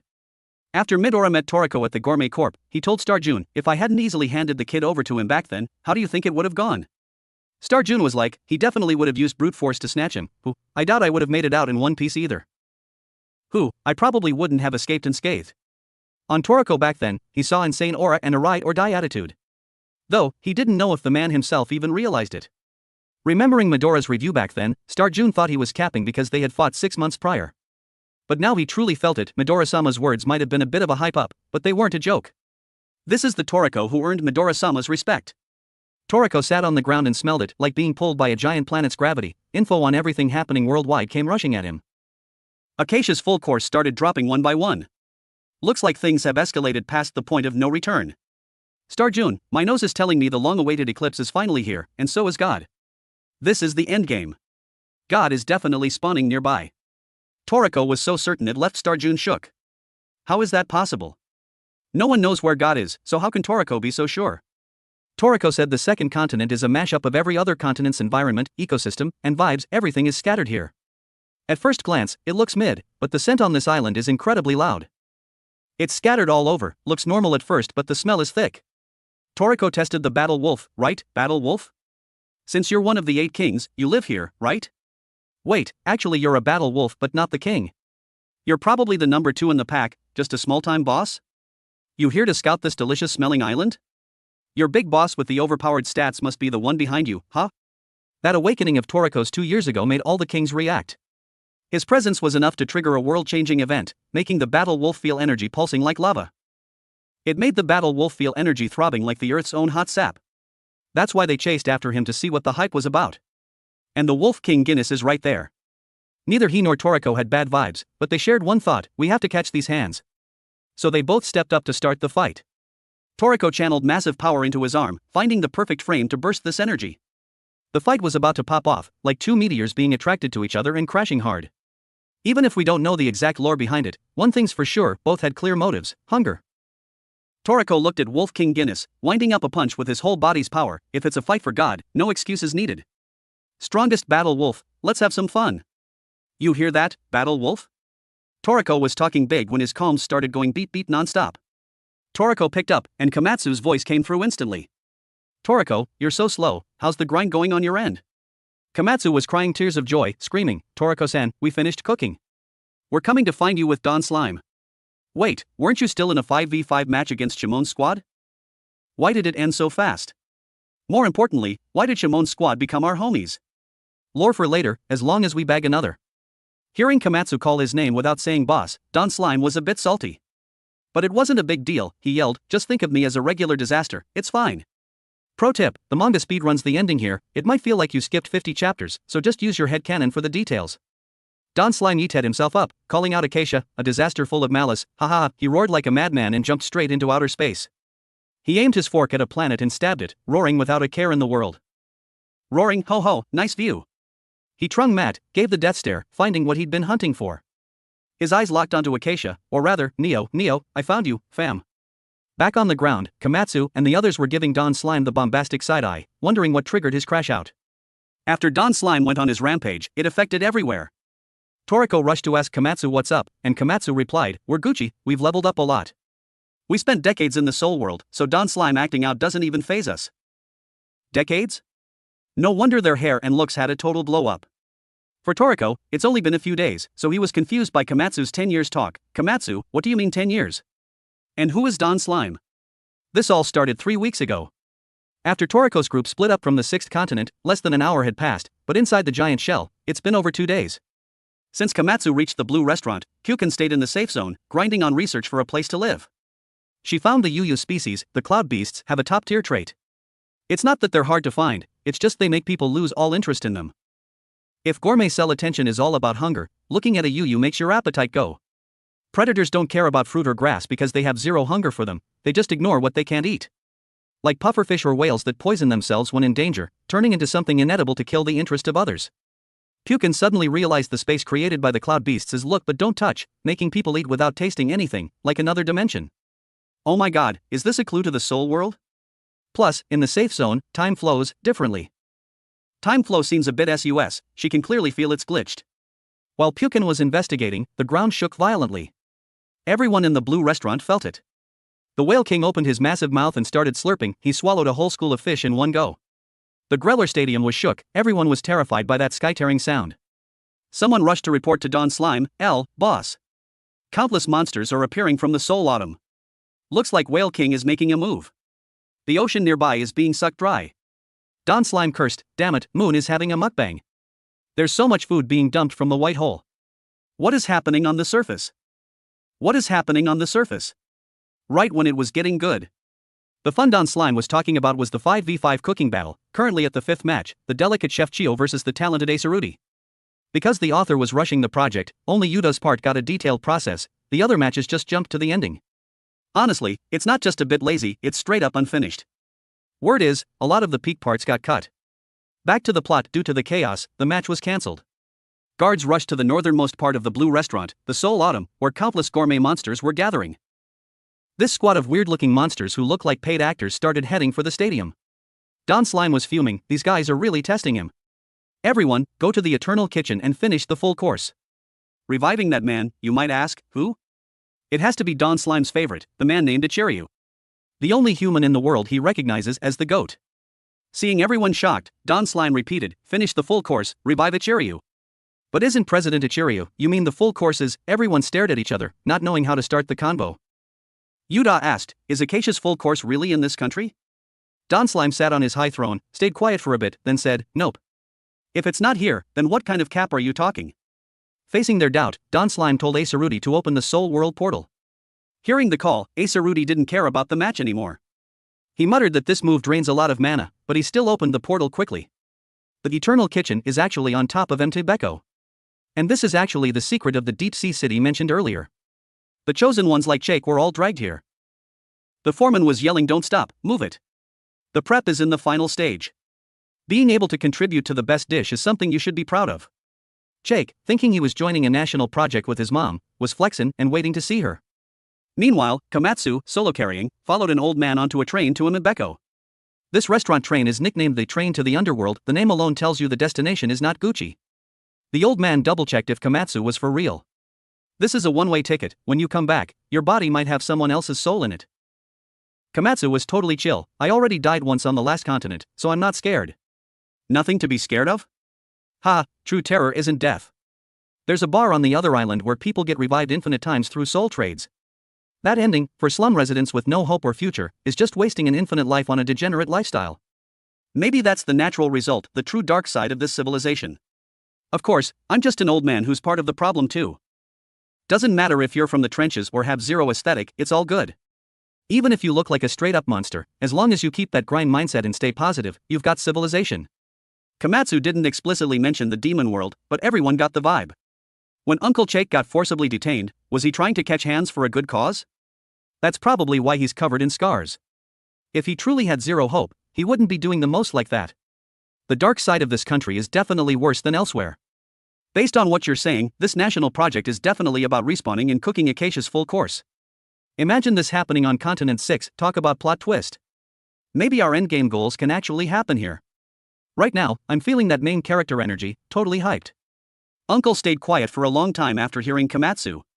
Soon enough, the train pulled up at the foot of Mtebeko. Up on the mountain, everyone was on that 24/7 grind. Mayel, the octopus girl, was stirring and muttering, "This is trash, my stamina is literally drained. I'm hitting my limit, FR. Why does Earth's full course need so many annoying ingredients?" She turned around and yelled at the squad, "Yo, while I'm out here struggling, what is the Shimon 5-man squad even doing?" A subordinate reported, "They're in the arena going all out in a cooking 1v1, boss." Mayel snapped, "What kind of mid-nonsense is that? Tell him to get over here, now." She figured this was just Don Slime's toxic hobby. The man is a total chaos gremlin. "Someone throw the fertilizer in, these meat slices are thirsty for life." On her command, everyone moved. Jake followed orders, but before he hit the furnace, a warm hand grabbed him. Suddenly, the crowd went wild. The soul spirits are swarming. Mayel was sweating bullets. "Bruh, why now? This is so poorly timed. Did Dad literally open the soul gate?" The subordinate said the grinding king didn't send a ping, the spirits just broke out on their own. Now everything is a total mess. "You're sweating buckets, why are you just standing there? Get the sea urchin chives ready to exorcise these frauds." The spirit army was surrounding them, but suddenly, the teleportation portal to the known world opened up. Don Slime jumped out looking fuming. He roared, "Beat it, you spirits!" Hearing that roar, the spirits were stunned, but they had nowhere to run. Just the sound of his voice deleted them, they turned into straight-up dust. Seeing the Shimon squad and Don Slime show up, everyone started standing. Mayel was like, "You're late, fam." But Don Slime was suspicious, "These spirits look sus. Like they aren't running out to respawn, but running away from something else." He looked at the gate and wondered, did that guy Moon eat something weird again? Toriko's squad looked at the gate, "So this is the soul gate, huh?" Word is only souls can pass through here, and the gate is full of soul obsession. Looks like these souls are starving. Fr Damaris felt like he could hear the spirits screaming, "Is this that chef's calling energy?" He's going in, no matter what. But first, he's got questions that are living in his head rent-free. Like that teleportation tunnel from earlier, and what the point of all this even is. Kiki looked at the group and got serious. Time to spill the tea on this country's project and my actual goals. It all starts with the death of that one man. The train to the underworld finally hit the station. Acacia's full course is right there. Komatsu was dancing around like he'd already secured the W. But as soon as he stepped off, he saw a mysterious woman. She was like, "Welcome, Komatsu, I've been waiting for you to drop by." Komatsu was confused, she looked familiar, but he couldn't quite place her. He heard footsteps that were totally distinct. Looking around, he realized a whole squad in matching uniforms had appeared out of nowhere, and the woman had completely ghosted. He was looking around like, where'd she go? Uncle Jake saw him acting sus and asked what was up. Komatsu wanted to mention the woman, but a tall guy cut him off. "Yo, kid. Who are you? No NPCs allowed past this point." Uncle Jake stepped in to save him. "Hee, we're just here for the grind." "He's here for the national project." The guy laughed. "Here to work? What a weirdo." "Fine, follow me." "Did you miss the sorting?" Uncle followed, saying, "No cap, he's healthy, body and soul." Komatsu followed, but his brain was still on that lady. Her voice felt nostalgic, like a core memory. Jake got pulled aside by the mystery woman, who took off his blindfold. She told him to hush so they wouldn't get caught. "Jake, listen close. Wear this mask and join the Red Pot Squad." Jake was hesitating, asking why, like a million times. She hurriedly put the mask on him. "Don't overthink it, just do what I say. No matter what people say, stand tall. You're a 12-year-old big bro now, I know you've got this." While they were whispering, someone caught them and yelled, "What are you doing? No slacking. What's up with that guy?" She played it cool, "Nothing, his eyes just haven't adjusted yet." The guy let it slide and sent Jake to the queue. Hearing about the red pot made everyone realize it's for cooking the bangers. Jake cleared the check. The woman watched him walk away, praying, "Get that W, Jake. She's definitely his mom, and that mask is the symbol for the soul swap. That's how the souls of the workers here get traded." Thanks to her, Jake kept his own soul and body. Meanwhile, Komatsu asked Uncle about the sorting. Basically, the slum residents get split into two: physical issues or mental issues. The ones sent for soul trading are the ones with mental issues, including the low IQ, the lazy, the aggressive, or the illiterate. Their souls get replaced by pro souls to work the project as chefs. The high-tier ones get to open shops in town. The Shimon squad are the representatives of that. Komatsu remembered them being the heroes of the country. Uncle explained their souls have respawned dozens of times, so their XP is maxed out and their cooking skills are top tier. They've basically been alive for thousands of years. Komatsu asked what happens if your body is the problem. If you've got soul issues, they put a new soul in your body. But if your body is broken, you become literal fertilizer for the full course. Basically, if your body is mid, it's game over. Komatsu was sweating. Uncle added, "If you're lucky and your body is only slightly off, you just get sent to work." But is that really a W? Either way, it's just brutal labor forever. Just like my ancestors who were forced to be slaves for the blue nitro. Can you even call that luck? Because no matter the path, it's just endless brutal labor. You're a corporate slave for life. Just like my ancestors being forced into labor by the nitro.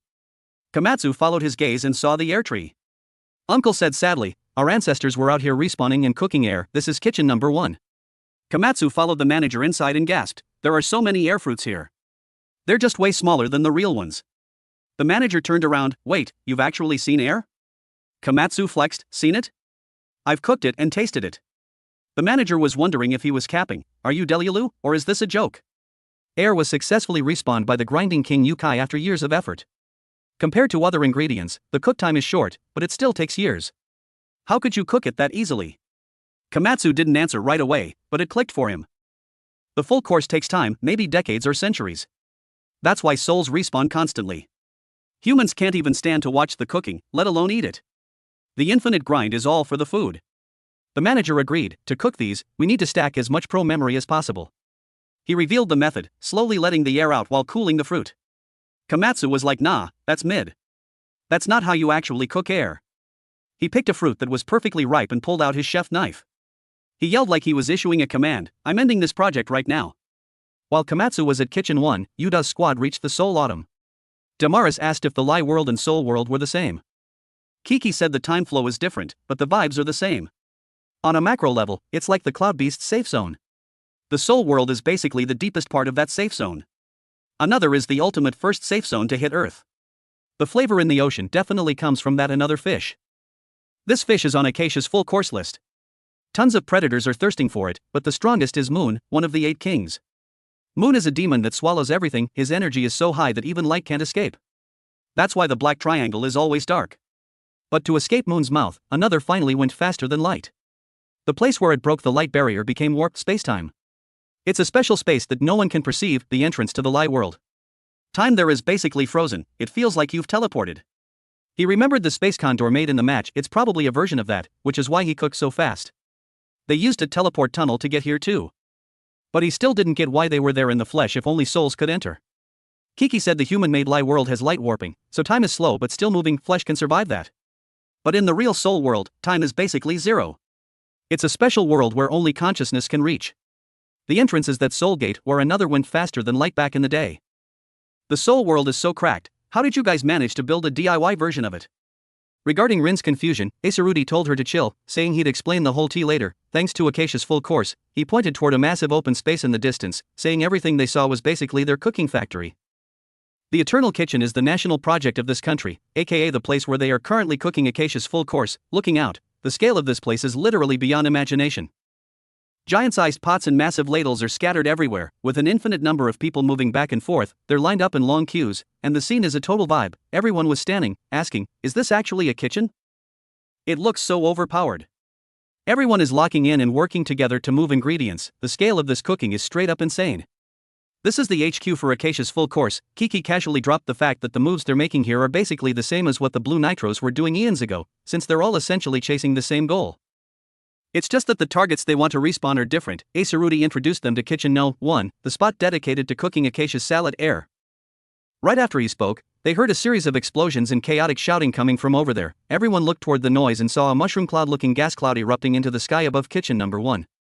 Seeing that energy, everyone knew it was definitely Komatsu. Nono was hyped, staring in that direction. Right now, Komatsu, the legend who just finished cooking air, is sitting on top of an air fruit, shouting in excitement, this is the 120% delicious air. Basically the real deal air. Acerudi was so shook he couldn't even speak. How did this kid know that this was the real way to cook air? What does 120% delicious even mean? The workers heard the commotion and looked toward Kitchen No. 1. They started whispering to each other, catching the tea. Apparently, a random chef just spawned and finished cooking air in like a second. Say what? For real? No shot. The Blue Nitros spent billions of years grinding their skills. How is a young chef speedrunning past them? How is a young chef outscaling them like this? Apparently, it's a chef from the human world named Komatsu. Hearing the name Komatsu, Shake stopped dead in his tracks while working. Is that the Komatsu he knows? Acerudi took off his mask, sliced off a piece of air, and did a thorough taste test. Kiki opened the door and asked how the flavor was, and if it was truly the 120% delicious air that everyone's been hyping up. Acerudi didn't even respond. Condor admitted this chef has serious skills, and his own work can't even compete. No one expected air to have a cooking method like this. Is he really the legendary chef Komatsu? A few people were eating and smacking their lips. Kiki asked, so the lil homie Komatsu cleared the check. Who's taking who into the soul world next? The cooking duel ended in a 2-2 tie. Yuta and Nono secured the W. Zabra and Damaris took the L. Chio and Acerudi are currently tied, so let's just say they have the same power level. That being said, who should we pick? Acerudi figured his side has the advantage since they can use the mobile kitchen and can actually hear the soul spirits. Looking at the chef's skills, though they hate to admit it, the chefs from the human world are definitely a tier above. Male also sighed, we only focused on the prime ingredients and eternal time, and slowly forgot to give thanks to the food and the grind of chasing real flavor. This is just our outer shell. Casino also agreed with that take. The squad they sent out actually wasn't even the strongest team. However, Chio, who arrived late, is a straight-up elite chef. Even the legendary chef Komatsu, whom they'd been waiting for, wasn't among them, so they fully admitted they couldn't compete with this cracked group of chefs from the human world. Kiki suggested bringing everyone along, because more people means more power to secure the W.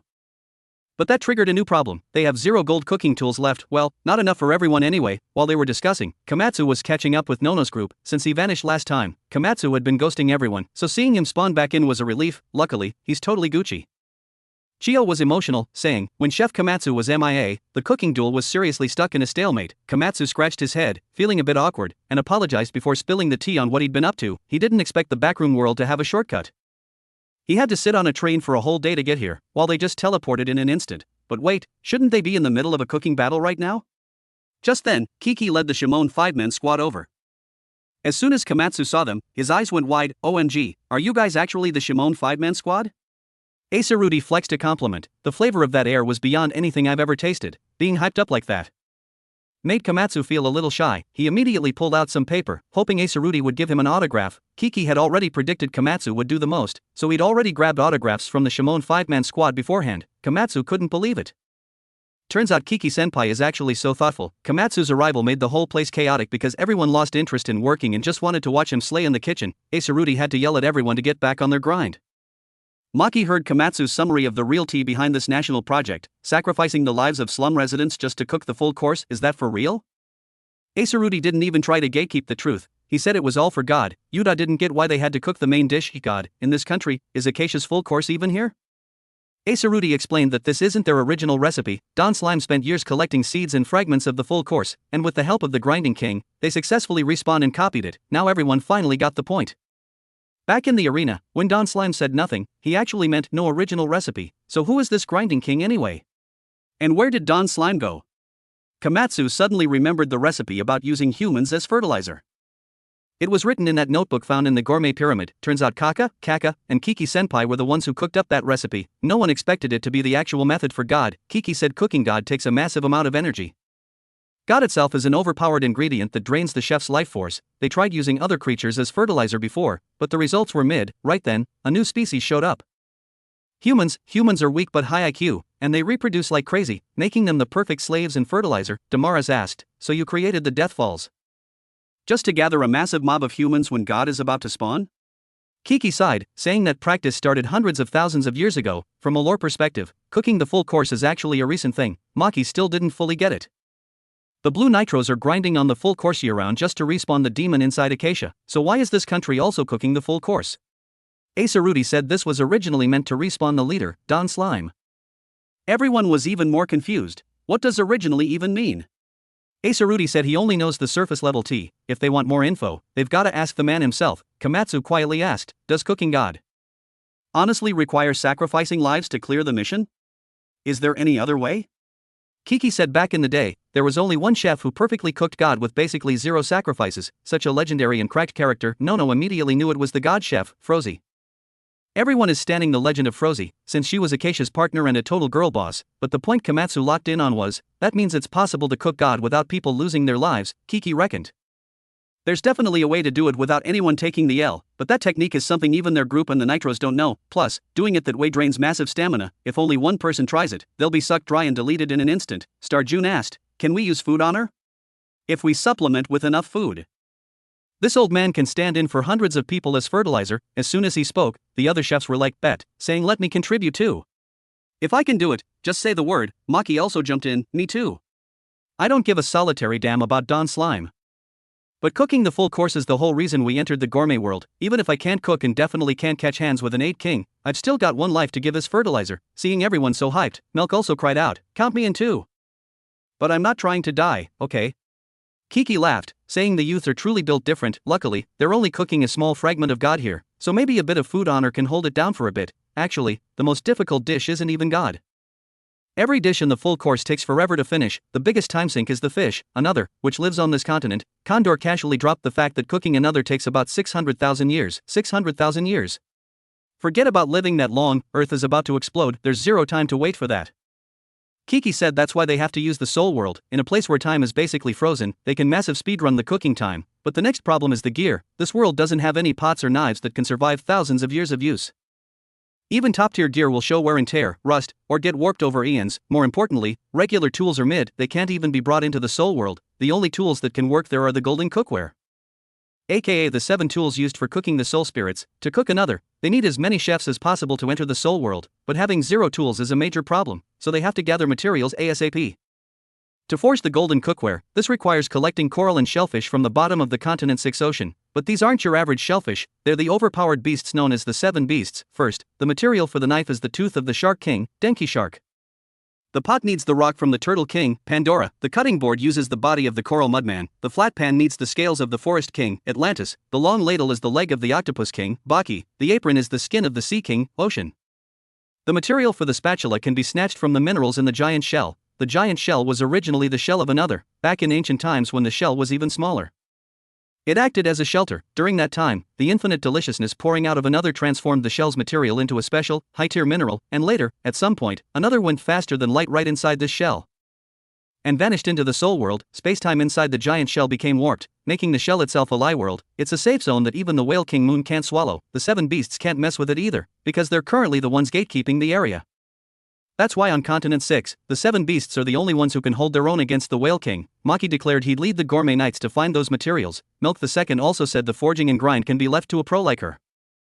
Obviously, when it comes to making a knife, Milk the Second is the GOAT. As for the cooking mission, it's a no-brainer, it's gotta be left to Komatsu, Shio, and this squad of elite chefs.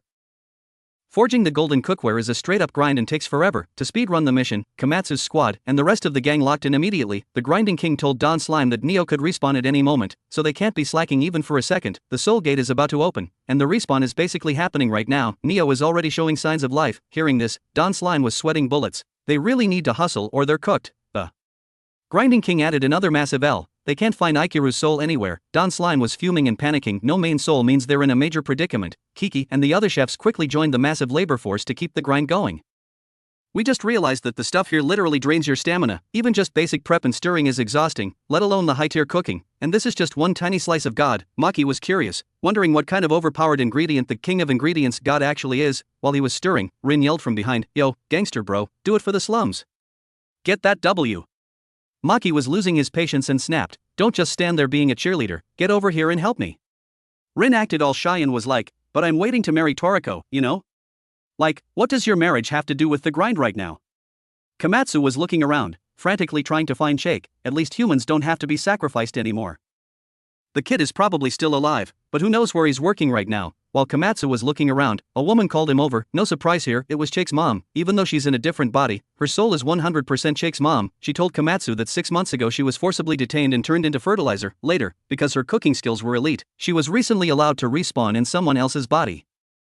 Her eyes haven't adjusted yet, so her vision is mid, but she was blind when she was alive anyway, so it's not a big deal. She told Komatsu she already saw Shake and he's doing fine. Then she asked, "You're the one who was with Shake in town, right? You smell like him, it's that nostalgic family scent. You're also the one who successfully cooked air, aren't you?" The woman was in a huge rush and made a major request to Komatsu. There's zero time left. She needs to ask Komatsu for a huge favor while she still has core memories of Shake from when she was alive. Komatsu was stunned for a hot minute after hearing her out. He didn't expect the tea to be this heavy. Imaro and the other Gourmet Knights have been gone for 3 days with 0 pings. Damaris was worried sick, not knowing if they secured the bag or not. All she could do was pray for their RNG. Suddenly, back in the city, Butchie burst through the door. "It's over. I found out the time dilation for the 7 Beasts territory, and it's looking grim." Everyone was confused. Chef Kiki said the gathering part was easy, so why is it an L? Butchie said that's true, but the real final boss is the time. The others didn't get why Butchie was crashing out. It's been 3 gay, so they only have 3 days left until the mission is complete, right? Just wait for them to come back and it's Gucci. Butchie was stressing. The 6-day limit is surface time only. All the sacrifices are happening in the soul world, and this giant shell is the same. The time flow is built different. In this country, time moves at about 1/60th of the speed of the outside world. The time dilation is built different. In this country where we stand, time flows at about 1/60th of the speed of the outside world. Basically, surface time is 60 times faster than here. 1 minute here is just 1 second on the surface. Hearing this conclusion, everyone was shook. Kiki strolled in unbothered and told them, "Facts, you finally realized. 6 days on the surface equals 1/60th of a day in this country. Imaru's squad's trip is actually gonna take 360 days. Shio asked, "So you're saying just getting those 8 materials is gonna take a whole year?" But the situation is actually way more mid than that. That 1 year is just for the giant shell's time, but the time flow where the 7 beasts are is 10 times faster than here. We've been here for 3 days, but for Imara's squad, the perceived time is already 30 days. 3 days ago, the Gourmet Knights led by Imara took the mission to find the materials for the golden cookware and headed to the southwest white sand beach. There, they saw the camping beasts that were tamed for the forging, including the coral mudman that jumped them before. Everyone was standing, unable to believe Don Slime actually tamed them. Total boss moves. Kiki said if they ride these camping beasts, they can approach the 7 beasts without them even noticing. If they don't get caught by the 7 beasts, snatching the materials is light work. Imara double-checked the strat with Kiki. So we just pull the materials out to collect them, right? And one person has to try and keep at it continuously, right? Kiki nodded and handed them some rations. Imara was feeling himself and said, "If it's only for a week, I don't even need to bring food." Kiki gave him a sharp look but didn't say anything. You kids think this is way easier than it actually is. So Imara's squad has only been gone for 3 days, but they've actually endured a whole month. Now he's starting to question his entire life. Kiki said the reason he didn't tell the Gourmet Knights the tea was because he wanted to test their resolve. He got serious and said, "The cooking we're doing is an infinite grind. Our cooking has no clear end date, and very few people can actually stay locked in. I wanted to test their resolve by gatekeeping the actual duration." Damaris felt they were so pitiful, being all alone for 10 years, using every second of their life force just to pull out materials. Without that level of resolve, they'd never secure the bag. Kiki doubled down, saying he just didn't want to tell them it would only take 10 years. On this point, Damaris thought Kiki totally lowballed the Gourmet Knights. Even if it took hundreds of years, they wouldn't drop a single complaint. Komatsu cut in and asked, "Will Imara's squad age 10 years? Kiki said since they're from the surface, their aging follows surface time, but the actual time they feel is 10 years, of course. They might still look older just from the stress. In Don Slime's private lab deep under the eternal kitchen, Don Slime looked at Ikiru's cloned body and sighed. Ikiru, where is your soul even at? The body clone is basically finished. Hurry back, I just want to have a meal with you one more time. Komatsu's squad and the others waited for a whole 10 years, and the Gourmet Knights finally spawned back. As soon as Imara saw everyone, he collapsed from exhaustion. The Gourmet Knights are all about that fasting and brutal training life, but 10 years of this torture was no joke. They were completely drained. Even though only 6 days passed on the surface, the damage from 10 years of perceived time was massive, especially the mental toll. They had zero clue the mission would end in only 10 years, and not knowing where the finish line was hurt way more than the physical torture.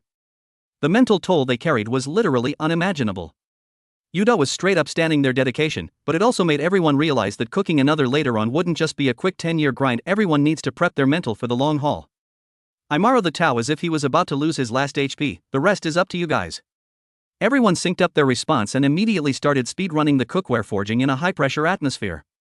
Kuribo is the goat of craftsmanship, with skills that no one can even touch. Everyone was floored by his elite techniques.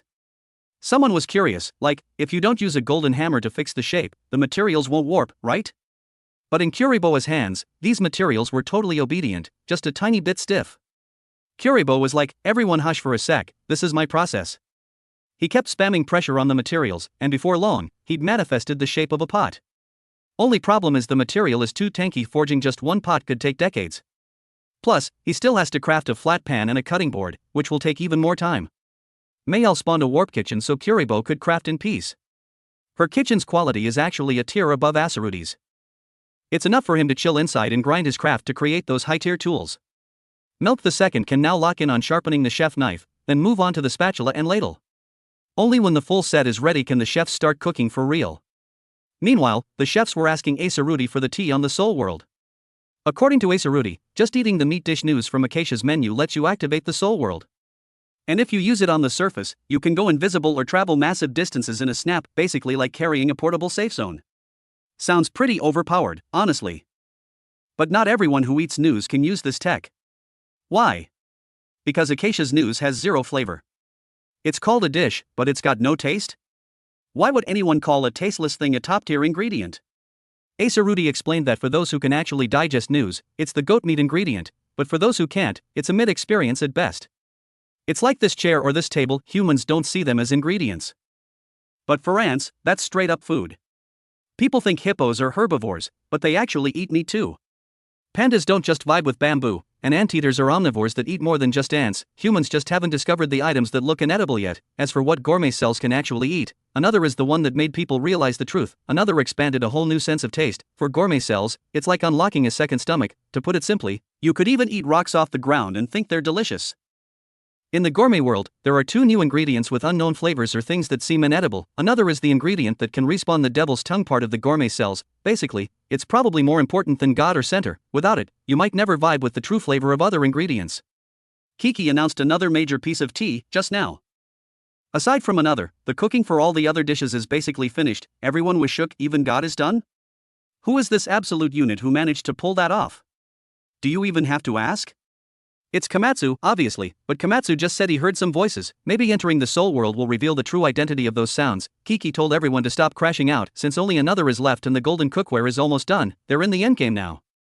Everyone can start prepping. After finishing his cooking grind, Komatsu went to find Shake. Shake was losing it, Moa-chan in front of him and shouting, I knew it.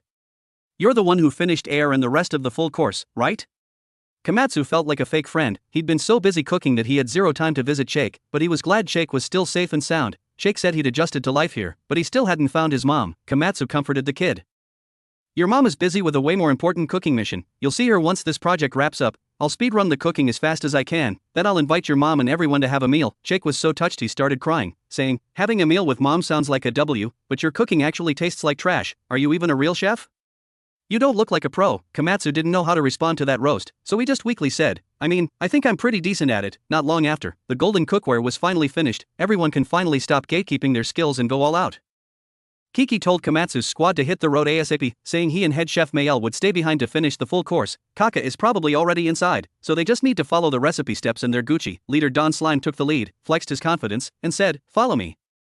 Bring your appetite and let's enter the Soul World. Komatsu was low-key panicking as he stepped through the spirit gate, but once inside, he straight up transformed into his gourmet demon form. He had no clue why he was glitching like that. Don Slime told him that was just his appetite manifesting, and then started trolling him. Looks like your stomach capacity is still mid. He warned Komatsu that the appetites in this world aren't as well behaved as the ones outside. Komatsu looked up and saw a bunch of freakish looking monsters. Those were the appetites. They looked absolutely unhinged, so well behaved was definitely not the vibe. After Komatsu's group left, Kiki called Rin and Maki over. He told them to put Komatsu's group's bodies into the sea urchins on the beds, otherwise, they'd get possessed by spirits. Rin was totally lost and asked nervously, "Gramps, are they gonna be okay?" They're all slumped on the floor. Is this soul out of body thing a living or dead situation? Kiki snapped back, "I'm not Gramps, I'm Kiki. And they're still alive. But they have zero appetite. For gourmet cells, appetite is the source of all energy. A body without appetite is basically a dead body." Meanwhile, Komatsu's squad met the Grinding King Yukai in the Soul World. The Grinding King had been waiting forever. Being the spirit boss of this realm, he told Komatsu's group, "If you want the tea on anything, I'll spill it all, no gatekeeping." First, let me explain the soul respawn method. Komatsu was super confused at this point. Even though he just entered this world, he had zero sense of time, distance, or space. No matter how much they moved, it felt like nothing. This world is packed with a massive amount of appetites, and weird spirits keep spawning one after another. Don Slime told them to just show off their skills. They can keep cooking the ingredients of this world, which are the snacks these appetites are thirsty for. Plus, if they don't clear these snacks, they can't even move forward. Komatsu was curious if the Soul World went on forever and why so many appetites were camping here. It's because this place is connected to Whale King Moon's stomach. Everything Moon eats turns into snacks and gets spat into this world. The appetites gathered here because they didn't want to lose out on the food. While Don Slime was explaining the lore, Komatsu felt his head spinning and totally stopped paying attention. Suddenly, a flame-like light zoomed past and snapped him back to reality. That was a pure human soul without gourmet cells, a human's weak appetite. It can't even maintain its form, so it won't be long before that soul straight up disappears. Even if it manages to hold a shape, the only memories left will be about food. Whether it's the faces of family or the voice of a lover, everything slowly fades into the void. Even a bestie you've lived with for hundreds of years or your own name, gone. Gourmet demons are the same way. Komatsu suddenly remembered what Shake's mom said back then. Turns out, needing to hurry while she still had her past life memories and remembered Shake was exactly for this reason. Komatsu was vibing in the soul world, slowly losing his sense of self. Looking out, it felt like a dazzling galaxy, and he kept thinking, who did I even come here for? From a distance, he saw a massive ship, flew over with all his might, and stepped on board. There were tons of gourmet demons sitting around dinner tables, having a blast. Komatsu ran straight toward Red Oni and Blue Oni, but Kaka called him out halfway. "Chef Komatsu, I've been waiting for you forever." Komatsu was shook looking at Kaka. But he had zero clue who this person actually was. He climbed up the railing and looked out, only to see these meat-like blobs constantly surging, which scared him so much he couldn't move. Right then, he heard Damaraz's voice, "No shot, there are too many spirits, we can't process them fast enough, we might be stuck." On the other side, Chio was holding a handful of human souls, staring at them intensely. Komatsu was spaced out, totally forgetting why he was even there. From a distance, Red Oni, with his back turned, said, "It's so you can have a meal with everyone, that's the whole reason you came here, right?" Hearing those words, a bright, smiling face popped into Komatsu's head. It was Toriko. Seeing Toriko, Komatsu found his purpose again, screaming Toriko's name and locking in. "I have to cook another and help everyone." Then, he shouted to the appetites behind him, "Everyone, get over here. I'm gonna give you all a feast." Don Slime noticed Komatsu was acting different, but what really shocked him was that among the spirits and appetites, there were actual another fish swimming around. He was jaw-dropped. How is this happening? What's the deal? This whole situation felt super surreal and trippy, but there's one detail to watch. Sitting at the table with Red Oni and Blue Oni was another guy. The biggest plot twist of this scene. Hearing Komatsu's call, the appetite swarmed him. Yuta, who was grinding on the cooking, wondered why the spirit count suddenly dropped, then saw they all moved to Komatsu's side. Komatsu pulled out his knife to start the work, but he felt like the ingredients were totally tasteless. You could even say they had zero flavor. The taste was so bland it felt like his taste buds weren't even responding, like he was eating clay. No matter how many ingredients Whale King Moon sends here through his stomach, if they have no taste, the spirits won't be satisfied. Taste buds need to wake up. Another is the only ingredient that keeps its original deliciousness when it enters this world. In other words, it's the bridge between the flavors of this world and the other side, so it has to be cooked first. Don Slime gasped, "Is that an adult another?"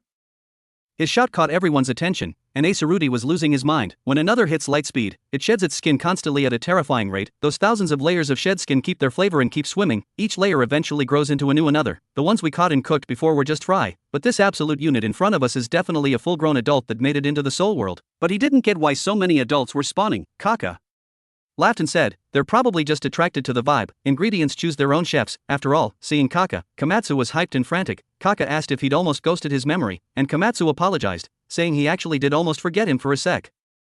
Back on Continent 7, Kaka was a real one and helped out a lot. Komatsu asked Kaka if the wound from that monster was healed now. Kaka was totally chill about it. I was deleted by a blue nitro on continent 7, I'm already a dead man, in this world, getting killed over and over is basically meaningless, hurry up and start cooking, that's the spirit's kitchen right there. Following Kaka's lead, Komatsu's squad headed to the Soul World kitchen. The flavor in the Soul World is usually mid-end bland, only here can you cook spirits to make them taste fire, so they're gonna prep another right here. Acerudi was shook the entire time, he couldn't believe that by just standing still, the Lightspeed and others would actually pull up to them on their own. Leader Don Slime opened his mouth wide, planning to swallow another whole, but it dodged at light speed, so he failed the mission. He laughed it off and said he'd go find another one, but he'd leave a clone to babysit the spirits so they wouldn't act out, meaning they could cook in peace. Yuta told everyone to stop yapping and lock in, even though time is infinite, nobody knows how long everyone's mental health will hold out, so they need to finish the cook ASAP. Acerudi said solemnly, to cook another, first you have to tire out the fish while it's running at light speed.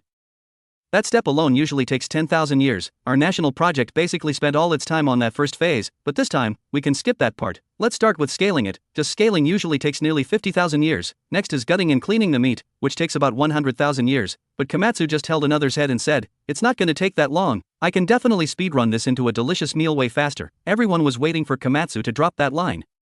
With him locked in, the W is basically guaranteed. But this another coming out of nowhere really reminds you of that one meme.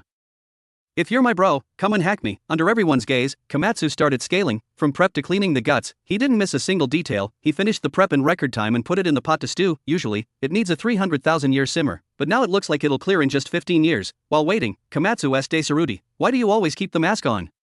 Your eyes should have adjusted back at the blue grill, right? Acerudi explained, our bodies aren't the original ones. Every time we respawn, we wake up in a new body, and the RNG on our looks is different every time. So we use the mask to keep the brand consistent. Plus, we forgot what we actually look like eons ago. All that's left is the gourmet cell's memory of food, everything else is deleted. While saying this, he suddenly had a flashback to when he was being dragged by his own appetite, a total core memory of pure agony. Komatsu said softly, could it be that the new taste that wakes up after eating another is a flavor even the ancient gourmet cells don't know? Or maybe they just forgot?